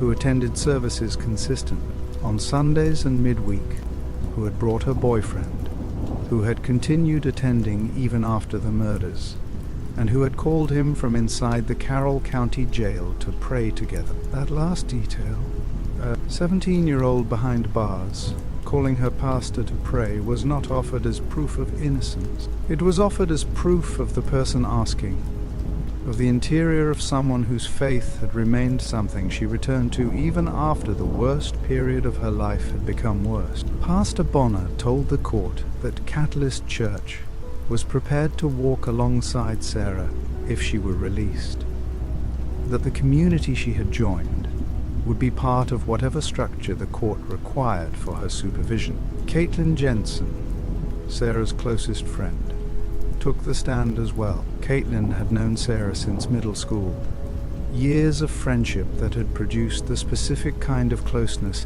that is not about frequency of contact alone, but about the depth of what has been shared across time. Caitlin testified about the Sarah she knew, a girl who was shy with strangers and open with friends, who was attentive to the people she cared about, who had been her person through the ordinary turbulence of adolescence, and through the extraordinary weight of what had happened in February. Carrie Jensen, Caitlin's mother, had been part of Sarah's life long enough to have watched her grow in ways that produced specific observations.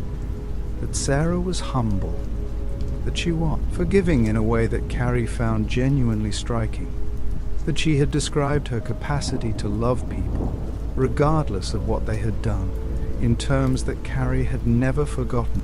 Caitlin O'Keefe, the adult family friend with whom Sarah had lived in the days following the murders, described a girl who was not difficult to host, not a discipline problem, not someone who required management, but someone who cried often and who apologized repeatedly for basic human activities, for asking for food, for taking a shower, for using the bathroom.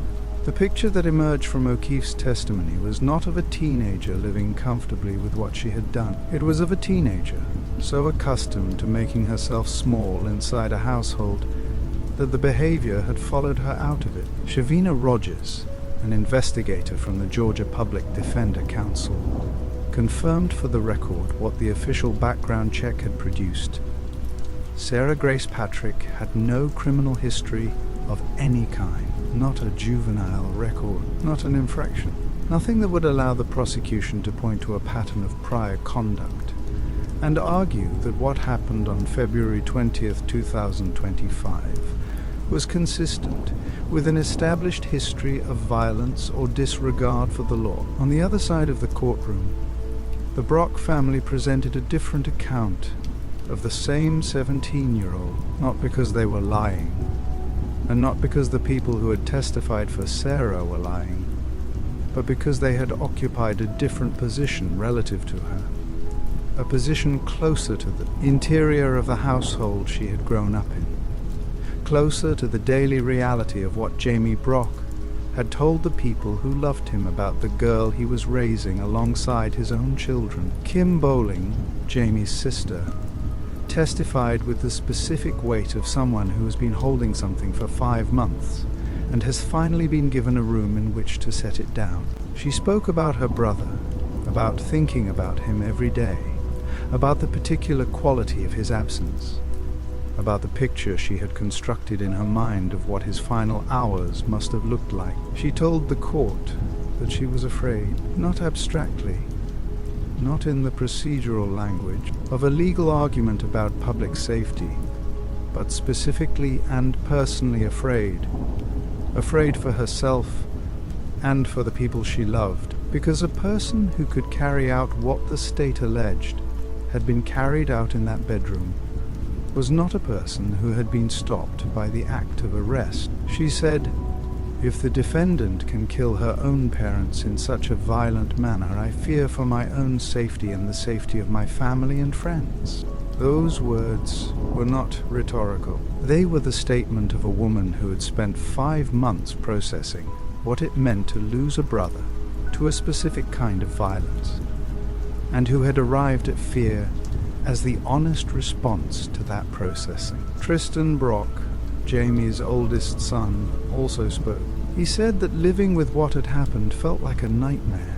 Not the word of someone reaching for dramatic language, but the word of someone describing the specific quality of a reality that does not behave the way reality is supposed to behave, that keeps presenting itself for processing and refusing to be processed.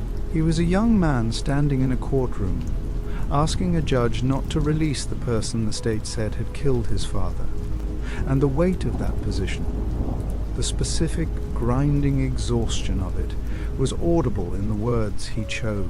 12-year-old Jaden Brock did not testify. He had written a letter. A family friend read it aloud, because Jaden could not bring himself to stand in that room and speak those words in front of the person they were addressed to. The letter, as reported by journalists covering the hearing, contained a line that has stayed attached to this case in every account of it since.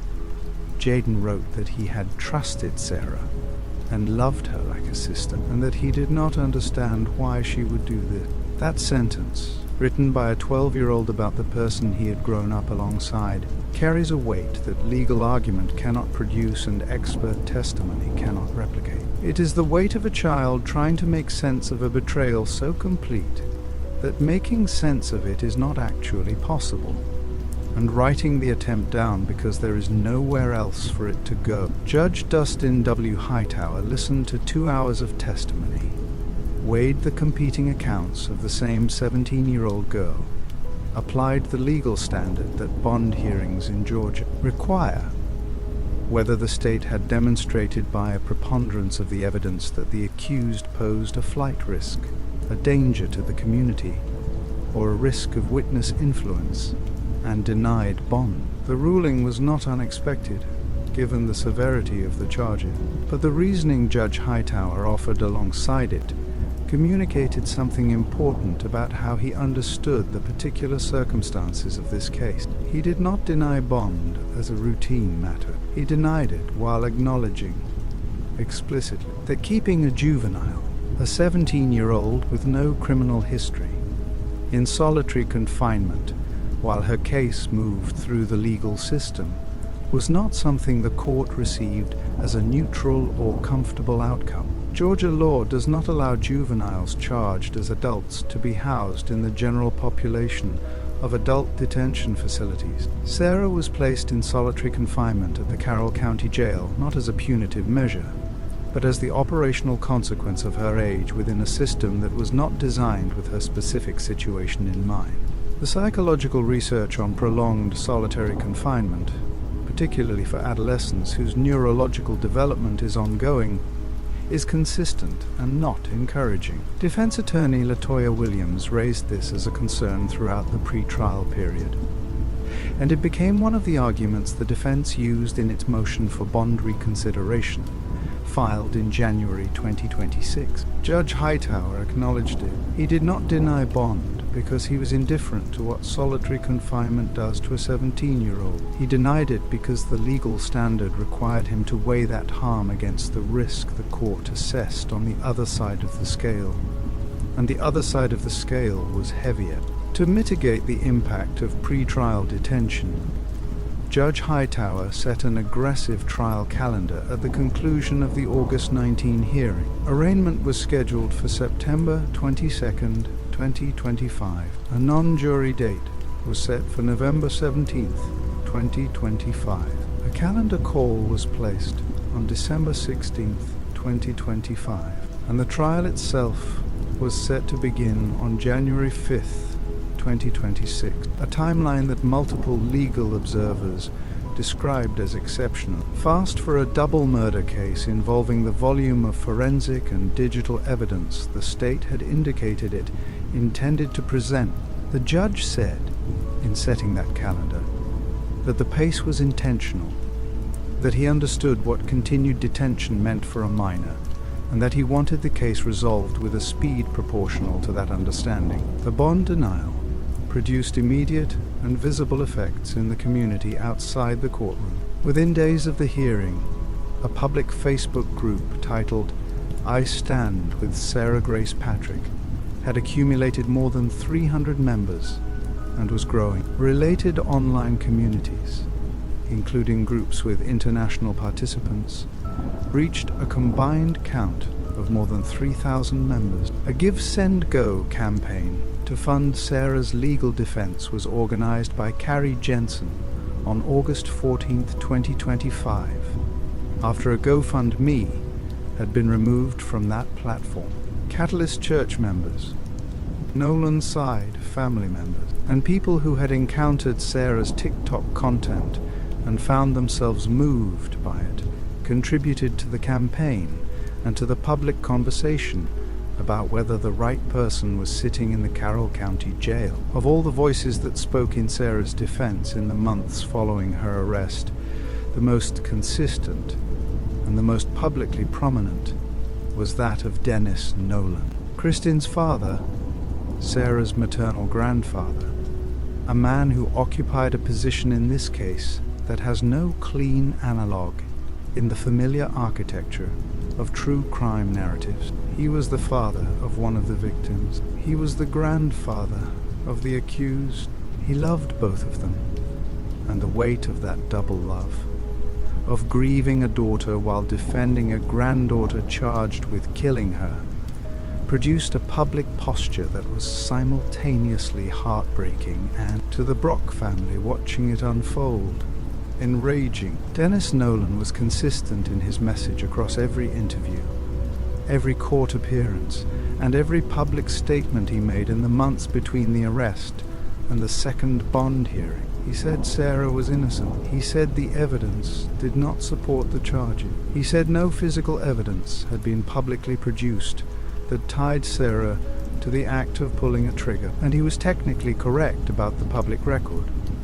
The state had not disclosed the specific contents of its forensic findings in any forum accessible to the public, and the defense had consistently asserted that the case against his granddaughter was built on circumstance rather than direct physical proof. He noted that no murder weapon had been recovered. He noted that Sarah's first phone call from jail had been to him, and that she had asked him what they were doing to her and why, and that she had told him she had not done anything. He also acknowledged, in a moment of candor that made its way into multiple coverage accounts, that Sarah had expressed a wish to live with her biological father, D.J. Patrick, rather than in the Brock household. He did not frame this as incriminating. He framed it as the ordinary tension of a teenager in a divided family, the kind of preference that millions of children in blended households develop and express without it meaning anything, except that one environment felt lighter than the other. Dennis Nolan's counterpart on the Brock side was James's niece, identified in WSB TV coverage as Dowda, who offered the public a perspective that came from inside the household rather than from outside it. Dowda told the television station that James had spoken to his family about Sarah privately, had told them more than once that she was not the person they thought she was, that the version of Sarah visible to people outside the house was not the version he lived with inside it. She described watching Sarah deliver the eulogy and feeling that she was not watching a daughter say goodbye. She was watching a performance, a speech in her characterization, rather than a farewell. She did not say this to be cruel. She said it because 5 months of grief had produced a clarity in her that she felt obligated to offer to the public that was debating Sarah's character in comment sections and Facebook groups. LaToya Williams took emergency medical leave from September 8 to October 8, 2025, a period during which the discovery process continued in her absence. When she returned, the defense filed a motion for continuance in November, arguing that the volume and complexity of the discovery materials, including cell phone extractions, audio recordings, GSR reports, ballistics analyses, and additional forensic documentation, required more time for adequate preparation.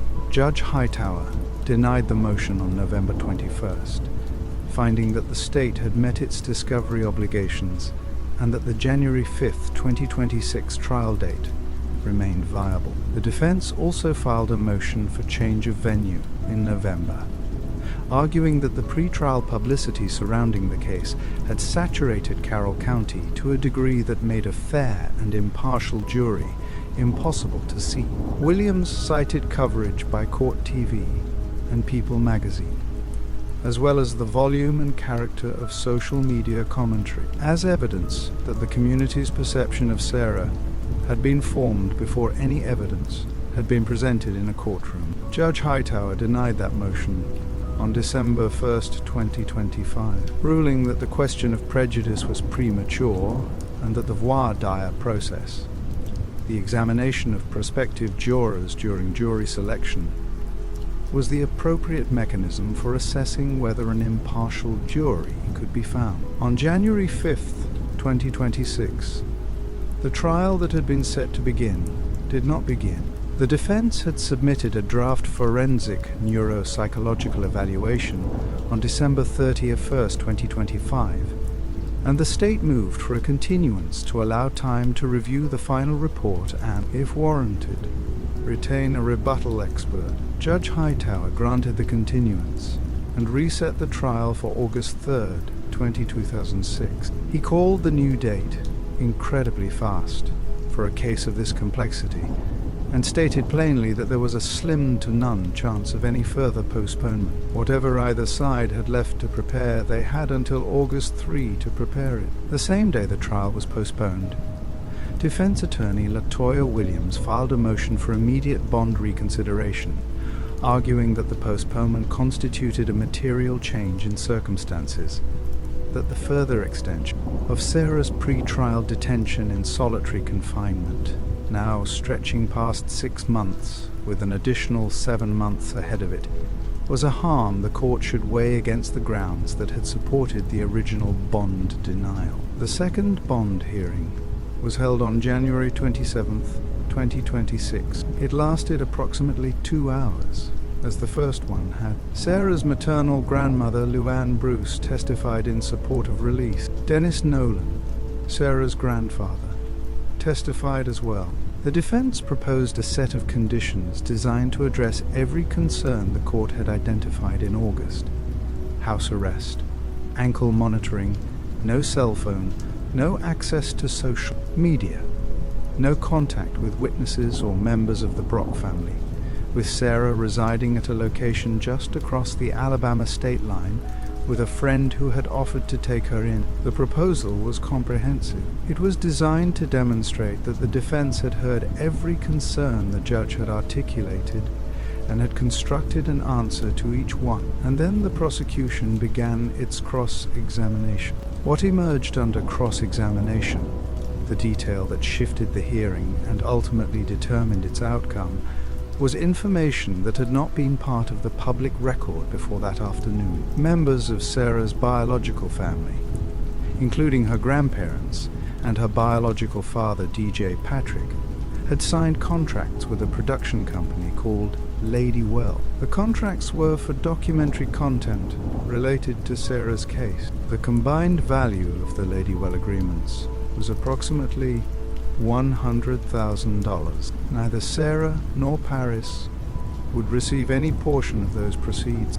The money would go to the family members who had signed.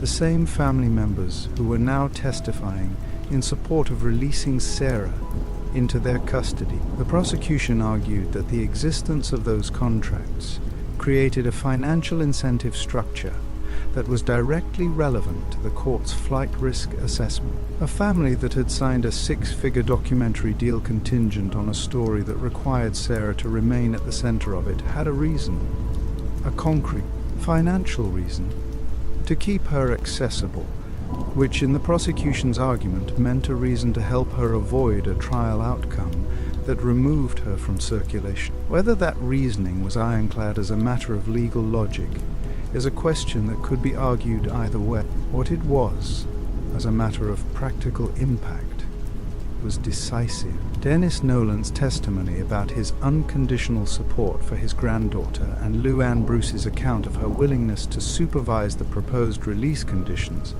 were both genuine, in the sense that no one who observed them described either grandparent as lying or performing. They believed what they were saying. But the documentary contracts had been signed. The money was real. Judge Hightower found that the combination of the contracts, the family's out-of-state housing options, the persistent risk to the minor witness who had discovered the body, and the absence of any material change that actually reduced the factors underlying the original denial, was sufficient to deny bond a second time. Luann Bruce told the court that her support for Sarah was rooted in her belief in Sarah's innocence, and not in any financial calculation. That may be entirely true. The two things are not mutually exclusive. A grandmother can believe in her granddaughter's innocence and have also signed a documentary contract, and both things can be real simultaneously. But the court's job in a bond hearing is not to adjudicate the purity of anyone's motives. Its job is to assess risk, and the documentary deal introduced a variable into the risk calculation that had not been present in August, and Judge Hightower weighed it exactly as the prosecution asked him to. There is something in the story of that second bond hearing that demands to be named directly, because it contains a truth that extends well beyond this particular courtroom and this particular case. It is this: The people who love you most can, with the best intentions available to a human being, make decisions that cost you the freedom they are trying to give you. Dennis Nolan believed his granddaughter was innocent. He said so publicly and consistently across months of hearings and interviews and statements. He went into that courtroom on January 27, 2026, prepared to testify that he would watch over her, that she would be safe in his custody, that releasing her into the care of people who loved her and believed in her was the right outcome. And he had signed a documentary deal. Whether he understood when he signed it that the contract would become the pivot point of a bond hearing that his granddaughter's freedom depended on, that is a question no one can answer from the outside. What can be said is that the contract existed, that it was discovered under cross-examination, and that its existence was the thing that made the second denial possible in a way that the first denial had not been. This is worth asking yourself because it is the kind of question that this story is really about beneath all of its legal architecture. Have you ever had someone fight for you in a way that cost you something? Have you ever watched the people who loved you make a decision, a real decision made with real love, made with the genuine intention of helping, that closed a door you needed open? Have you ever been unable to explain to someone that their way of defending you was the thing working against you, because naming it would feel like ingratitude for a love that was real? That is what January 27th, 2026 looked like from the inside of the Carroll County Jail. If you were 17 years old and watching it from a distance measured in legal filings and second-hand reports, if this story is landing with you the way it is intended to land, if you are sitting with something that does not resolve neatly, the way this case does not resolve neatly, then this is the moment to share it. Send this video to someone who needs to think carefully about what it means to trust the people closest to you. Leave a comment below with the question you would most want answered if you were sitting in that courtroom. Like this video so the algorithm understands that thoughtful storytelling deserves a wider audience, and subscribe to Bedtime Black File Stories, because the next section of this story is the hardest one. Not because the facts get darker, but because the question it asks has no comfortable answer waiting at the end of it. The trial of Sarah Grace Patrick in Carroll County Superior Court is currently scheduled to begin on August 3, 2026. Judge Hightower has set that date with a stated firmness that the pre-trial record reflects at every turn. He has denied continuances, rejected venue changes, and made clear in language that left no ambiguity that the new date is the final one. CBS News and its long-running program 48 Hours have been authorized by the court to record the proceedings. The press pool covering the trial will be limited. The trial will not be live-streamed. Both sides have been preparing for a courtroom encounter that will be, by any measure, one of the most closely watched in Georgia in recent memory. The defense has a forensic neuropsychological evaluation, the product of months of assessment by an expert who met with Sarah multiple times between August and December 2025, that it intends to present. The state has the time it requested in January 2026 to review that evaluation, and, if the prosecution chooses to exercise the option, to present its own rebuttal expert.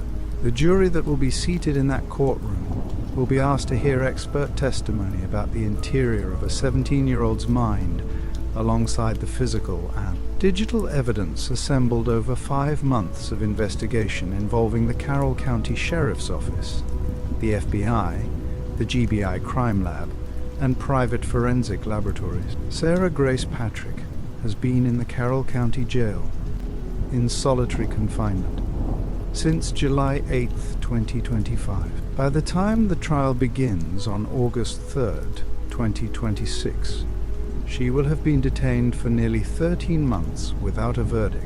She will turn 19 before a jury decides whether the evidence the state has described as mountains is sufficient to establish guilt beyond a reasonable doubt on 2 counts of malice murder. The people of Carroll County have been living with this case for more than a year. The congregation of Catalyst Church has been living with the fracture it created in a community built around shared faith. The Brock family has been living with the specific grief of a loss that has not yet been answered by any legal outcome. Dennis Nolan and Luann Bruce have been living with the specific grief of loving a granddaughter behind bars and a daughter in the ground, and being unable to fully inhabit either grief without the other complicating it. And Paris, who was 5 years old when she walked down a hallway in the dark and pushed open a door that was left slightly ajar, has been living in whatever way a child lives, with the specific weight of a specific morning, with something that no trial verdict and no sentence and no legal resolution of any kind will remove from the place inside her where it has been living since February 20th, 2025. She is 6 years old now. She is in the custody of her maternal grandmother, Luann Bruce. She is growing up inside a story that began before she was old enough to have any say in it, and that will continue to shape the conditions of her life long after the courtroom has reached its conclusion and the cameras have been packed up and the coverage has moved on to the next case. She is the reason the question this story is about to ask in its final section matters more than any legal argument, not because the law does not matter, because she is 6 years old, and the law cannot reach the thing inside her that the morning of February 20th, 2025 placed there. Everything in this story has been moving toward a single point. The ballistics, the bloodstain patterns, the cameras that went dark, the devices that were extracted, the 5 months of investigation conducted by the Carroll County Sheriff's Office alongside the FBI and the GBI Crime Lab and private forensic laboratories. All of it has been organized in the architecture of this case around the assumption that the evidence would eventually answer the question that every person who heard about this case asked first. Not who, not how, not when, why. The answer has not come. It has not come from the prosecution, which has described its evidence as mountains without ever standing in a public forum and explaining what it believes made those mountains necessary. It has not come from the defense, which carries no obligation to explain anything and has exercised that right consistently and correctly. It has not come from the investigators, whose spokesperson Ashley Halsey said plainly at the press conference announcing the arrest, something that had attached itself to this case in every account of it since, that they do not know what goes through the mind of a child who wants to harm her parents. That statement was not an evasion, it was honesty. And honesty, in a case this complex and this resistant to easy explanation, is worth more than any theory that fills the silence with something that sounds like an answer, but is not one. A confirmed motive is a specific thing. It is not a profile. It is not a pattern. It is not a collection of circumstances arranged in a sequence that resembles causation from a certain angle. A confirmed motive is a reason. A specific, verifiable, documented reason why a specific person decided to do a specific thing on a specific night. It is the kind of thing that emerges when a person confesses, or when a record proves intent, or when someone who was present and aware of the interior of the decision speaks to it under oath. None of those things have happened publicly in the case of Carroll County Superior Court, case number 25 CR 0711. The motive, the real one, if it exists in the form that the word implies, is either inside the sealed evidence that will be presented for the first time in a Carroll County courtroom on August 3rd, 2026, or it is inside the mind of the person the state has charged, or it is somewhere that no trial and no verdict and no amount of forensic precision will ever fully reach. This section does not pretend otherwise. It does not offer a theory dressed as a conclusion. The story this channel tells is grounded in what is real, and what is real is that the most important question in the case of Sarah Grace Patrick does not yet have a public answer. That is not a failure of the investigation. It may not be a failure of anything. It may simply be the particular character of a case that contains, at its center, something that the language of evidence was not designed to fully describe. There are things that are known: the fractured household, the custody tension that ran from 2018 through the years of Sarah's adolescence, the caregiving pressure that organized every day inside 1531 Tyus Carrollton Road around the maintenance of a man whose heart required a machine to keep beating, the divide between two versions of home, one that felt heavier, one that felt lighter, and a teenage girl navigating the space between them without the tools that a more stable geography of childhood might have provided. These facts were established in Section 2 of this story, and they live in the record of what Sarah Grace Patrick's life looked like from the outside. Place them beside what Section 3 established in the forensic record: the ballistics, the blood, the cameras, the devices, the alarm that sounded in the night, and ask what they add up to.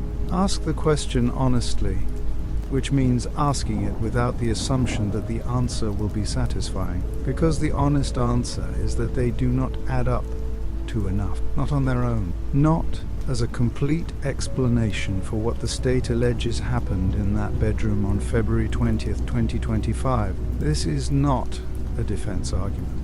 It is an observation about the nature of human motivation and the limits of circumstantial architecture. Family tension is common. Blended households contain conflict constantly in every community, in every county, in every country where people build families across the boundaries of previous relationships and previous lives. Teenagers in divided households regularly experience the specific frustration of feeling that one parent's rules are heavier than the other's, the specific pull of wanting to be somewhere other than where they are required to be. Caregiving pressure inside a household creates stress that radiates outward and touches every person living inside the walls that contain it. All of these things are true of the Brock household. All of them are also true of thousands of households in Carroll County alone, in which no one has been shot. The gap between circumstance and the act the state describes,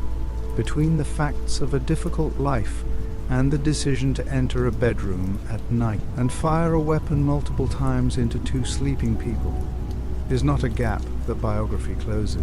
It is not a gap that a custody dispute closes, or a preference for a different household, or the weight of growing up between two worlds that did not always speak to each other with honesty. Something else lives in that gap, something that the forensic record approaches but does not enter, something that the digital trail suggests but does not confirm, something that 12 people in a Carroll County courtroom will be asked to assess on August 3rd, 2026, and that the rest of us, watching from the distance of a screen or a podcast or a channel called Bedtime Black File Stories, will never be fully equipped to name. The prosecution will argue that the evidence does not require a named motive to establish guilt beyond a reasonable doubt.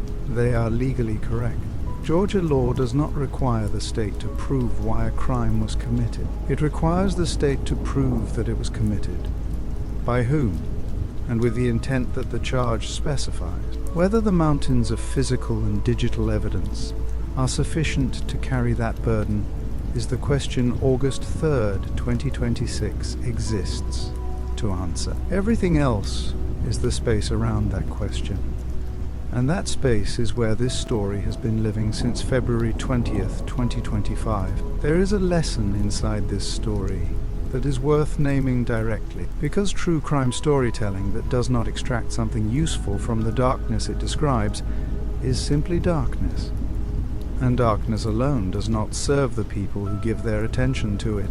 The lesson is about visibility, about the difference between the surfaces that people present to the world around them and the interior of what those surfaces are covering, about how completely and consistently the people closest to us can be carrying something that our proximity to them does not reveal, and about how little that failure of visibility says about the quality of our attention or the depth of our care. The congregation of Catalyst Church gave genuine love to the Brock family. Tasha Meza brought them into the community with a warmth that was real. Pastor Ben Bonner watched Sarah be baptized and continued to speak to her from inside a jail cell when she called him to pray. The people who wore "I Stand with Sarah Grace" shirts in a Carroll County courtroom were not performing their belief. They believed it because everything they had seen gave them reason to believe it. And yet, if the state's case holds,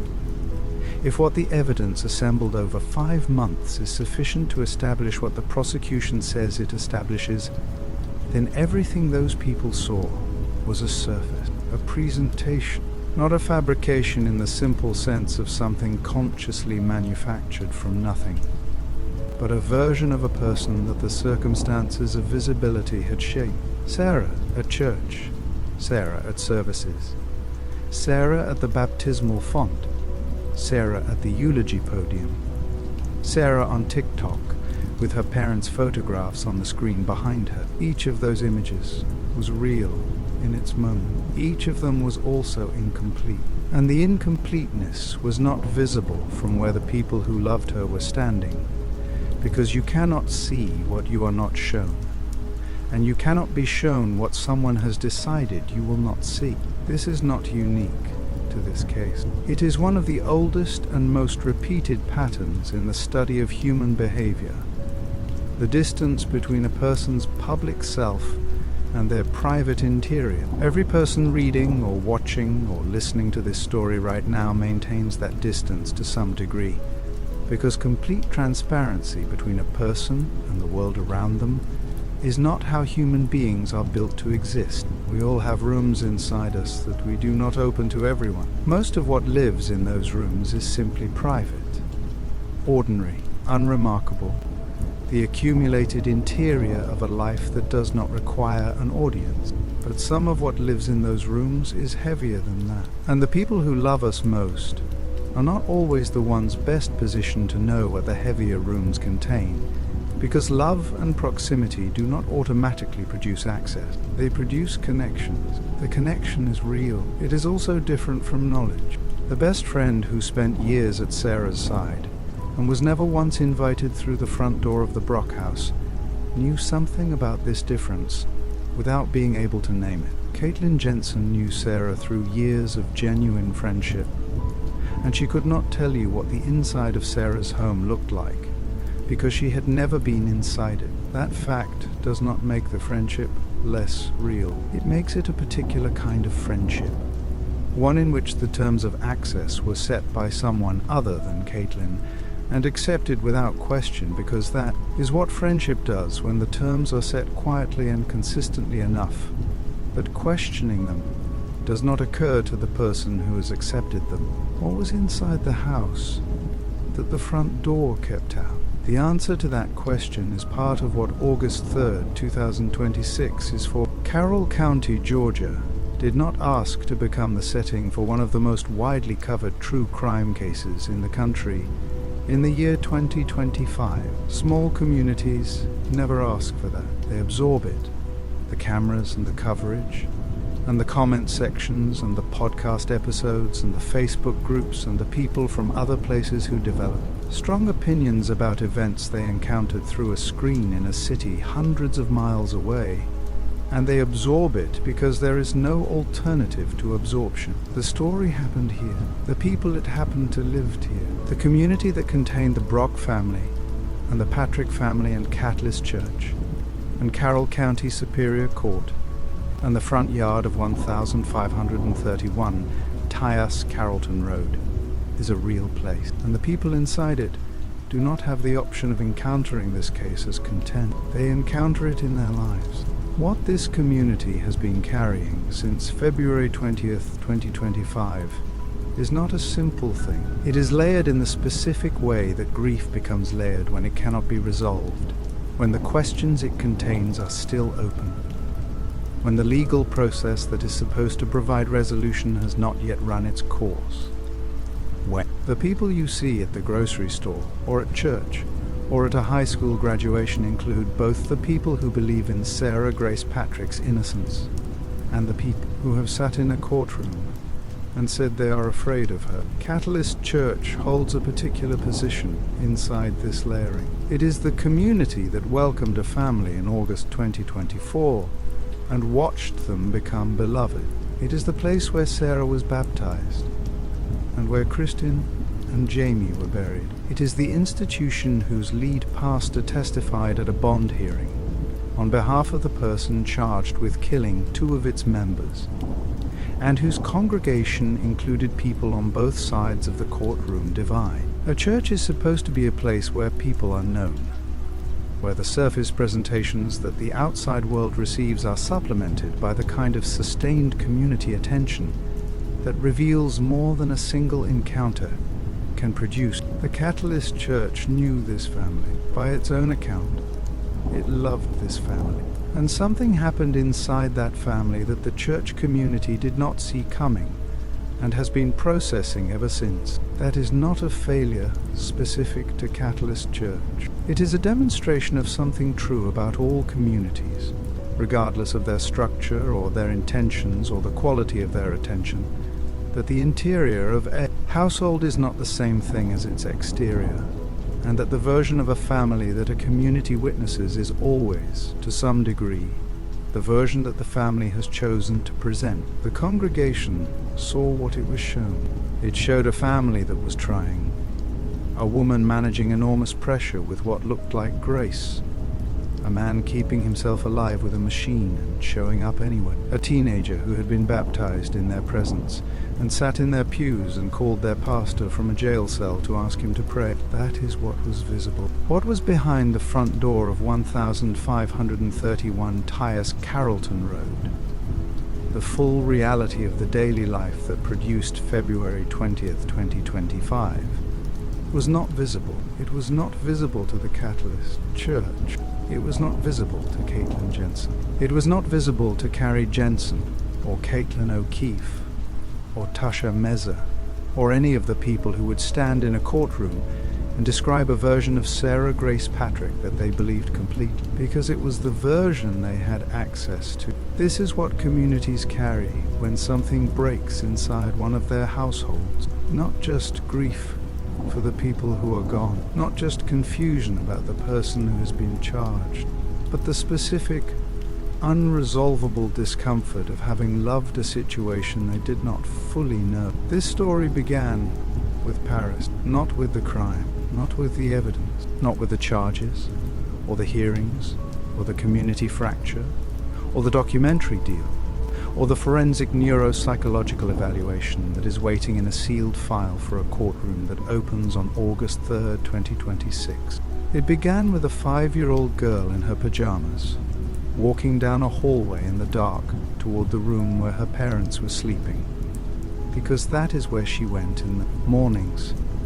And there was no reason yet in her 5 years of living to believe that the morning of February 20th, 2025 was any different from any morning that had come before it. She is 6 years old now. She lives with her maternal grandmother, Luann Bruce, who is also the woman who stood in a Carroll County courtroom on January 27, 2026, and testified in support of releasing the person charged with killing her daughter. Luann Bruce is raising Paris while simultaneously fighting, publicly and consistently, for the freedom of the granddaughter the state says took Paris's parents away. That is the specific, impossible position that this case has placed a grandmother in, and the specific, impossible position that her 6-year-old granddaughter is growing up inside, without yet being old enough to understand the full shape of what surrounds her. Paris is going to grow up. That is the simple, irreducible fact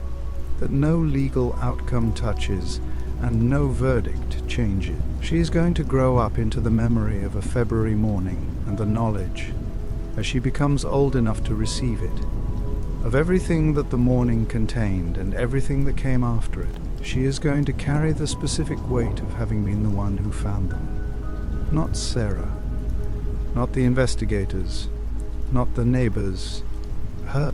A child who walked toward the people she loved, because that is what children do, and found something that permanently altered the conditions of every morning she will have for the rest of her life. There are no adequate words for what Paris carries that is stated plainly, not as a rhetorical flourish, but as a true observation about the limits of language when applied to the experience of a 6-year-old whose interior life has been shaped by something that most adults will never encounter and could not process without years of sustained support. The criminal justice system is not designed to reach what Paris carries. It is designed to adjudicate what happened and assign legal consequences to the person or persons responsible. Those are important functions. They are not the same function as healing what a child's memory contains. And the distinction matters because the people who follow cases like this one sometimes speak as though a verdict is a form of resolution, as though the conclusion of a trial returns something to a state of wholeness that the crime disrupted. Verdicts do not do that.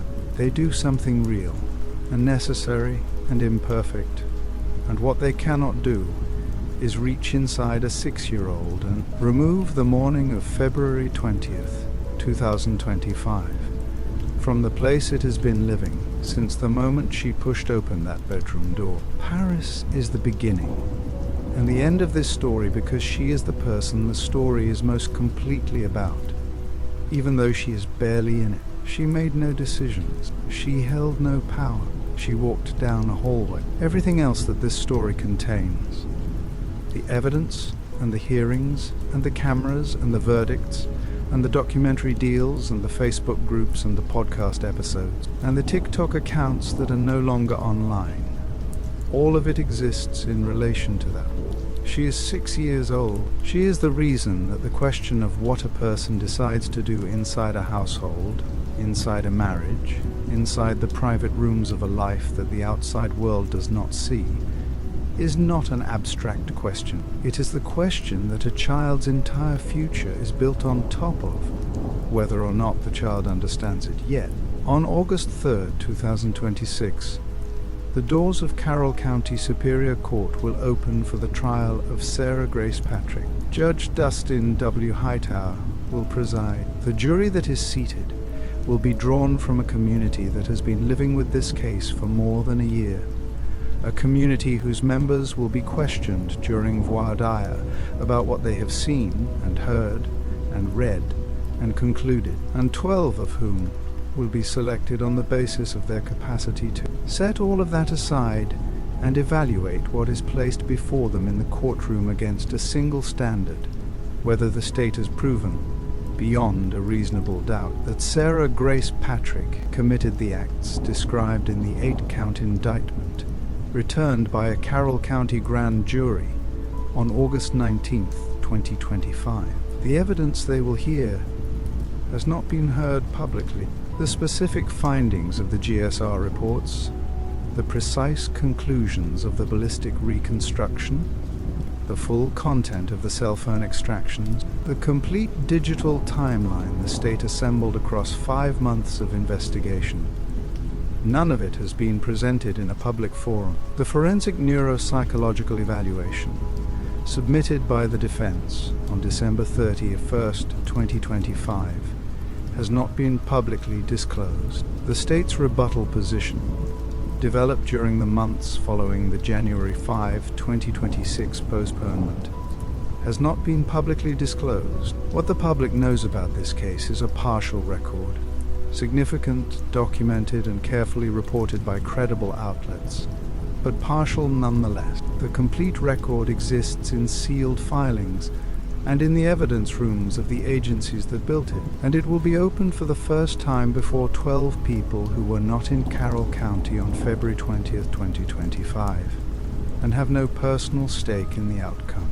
That is how the system is designed to work. 12 strangers, positioned at a careful distance from the grief and the loyalty and the love and the loss that this case has generated in every person close to it, asked to receive the evidence with a quality of attention that proximity makes impossible. The Brock family cannot serve on that jury. Dennis Nolan and Luann Bruce cannot serve on that jury. Pastor Ben Bonner cannot serve on that jury. Caitlin Jensen cannot serve on that jury. The people who loved Kristin and Jamie and the people who love Sarah Grace Patrick are all disqualified by the same thing. The fact that they already know how they feel, and that knowing how you feel before the evidence is presented is the precise condition that the jury selection process exists to exclude. 12 strangers will hear it all: the ballistics and the blood and the cameras and the devices and the alarm and the messages and the eulogy and the expert testimony and the forensic neuropsychological evaluation. And whatever the prosecution and the defense choose to place before them across the days and weeks of a trial that CBS News and its program 48 Hours has been authorized to record, and then those 12 people will go into a room together and they will apply the standard that the law requires, beyond a reasonable doubt, not beyond all doubt, not a certainty that erases every alternative possibility, but to a degree of conviction that a reasonable person could not honestly resist, and they will reach a verdict. The verdict will be the law's answer to the question of what happened at 1531 Tyus Carrollton Road on the night of February 19th, into the morning of February 20th, 2025. It will not be the only answer that exists, but it will be the one that carries legal weight. It will be the one that determines what the rest of Sarah Grace Patrick's life looks like, inside or outside of a Georgia prison. It will be the one that the Brock family either receives as justice or grieves as its absence, and it will be the one that Paris grows up knowing. As the years carry her further from that February morning, and closer to the age at which she will be old enough to read every word of everything written about the night that changed every morning that followed it. Before the sign-off, there is something this story asks of the people who have followed it to this point. Not a legal conclusion, not a declaration of guilt or innocence, but an honest engagement with the question that the evidence cannot fully answer and the verdict will not fully resolve. Here it is. What do you do with the knowledge that the people inside a household are not always the people the household presents to the outside world? What do you do with the awareness that love and proximity do not guarantee knowledge? That the front doors of the people we care about are not always open to us in the way we assume they are? That the interior of someone's life can contain things that years of friendship and months of community and a lifetime of family relationship do not surface? What do you do with Paris? With the fact that a 6-year-old is growing up inside in the aftermath of something she did not cause and could not have prevented, and will spend decades learning to carry? The answer this story offers is not a comfortable one, but it is an honest one. You pay attention, not the kind of attention that catalogues a person's surface and concludes it is sufficient, but the kind that notices when a door is consistently closed, when an invitation is never extended, when a reaction to pain carries a register that your own experience tells you does not fully match the pain it is responding to. You do not mistake that noticing for certainty. You do not mistake a feeling of unease for evidence of wrongdoing, but you do not dismiss it either. You hold it. You ask gently and with the care that real relationships require whether there is something you are not being shown, and you accept that the answer may be yes, and that yes does not make the person less worthy of your love. It makes them more in need of a quality of attention that love alone, without honesty, cannot provide. This case is going to continue. The trial is coming. The evidence that has been sealed will be open. The testimony that has been withheld from the public will be heard. And when it is over, when the verdict comes in and the cameras pack up and the coverage moves on, the story that lives in Carroll County, Georgia, will still be there. Paris will still be there. The congregation of Catalyst Church will still be there, holding the weight of having loved a family that contained something they were never shown. The Brock family will still be there, and the question at the center of all of it, the one that 5 months of investigation and 2 bond hearings and a postponed trial and a documentary deal, and a forensic. Neuropsychological evaluation have all circled without fully entering, will still be there, inside the silence of a bedroom that two people did not wake up from, waiting for the language to reach it. Take a moment now before you close this video. In the comments below, share what you are sitting with after hearing this story, not what you have concluded, what you are sitting with. The distinction matters, because this is not a story that rewards quick conclusions. It rewards the kind of attention that holds complexity without forcing it into a shape that makes it easier to put down. If you know someone who needs to hear this story, send it to them. If this channel has given you something worth carrying out tonight, subscribe so you never miss the next story. Like this video so it reaches the people who are looking for exactly this kind of storytelling and have not found it yet. And now, close your eyes if you want to. Let the weight of this one settle.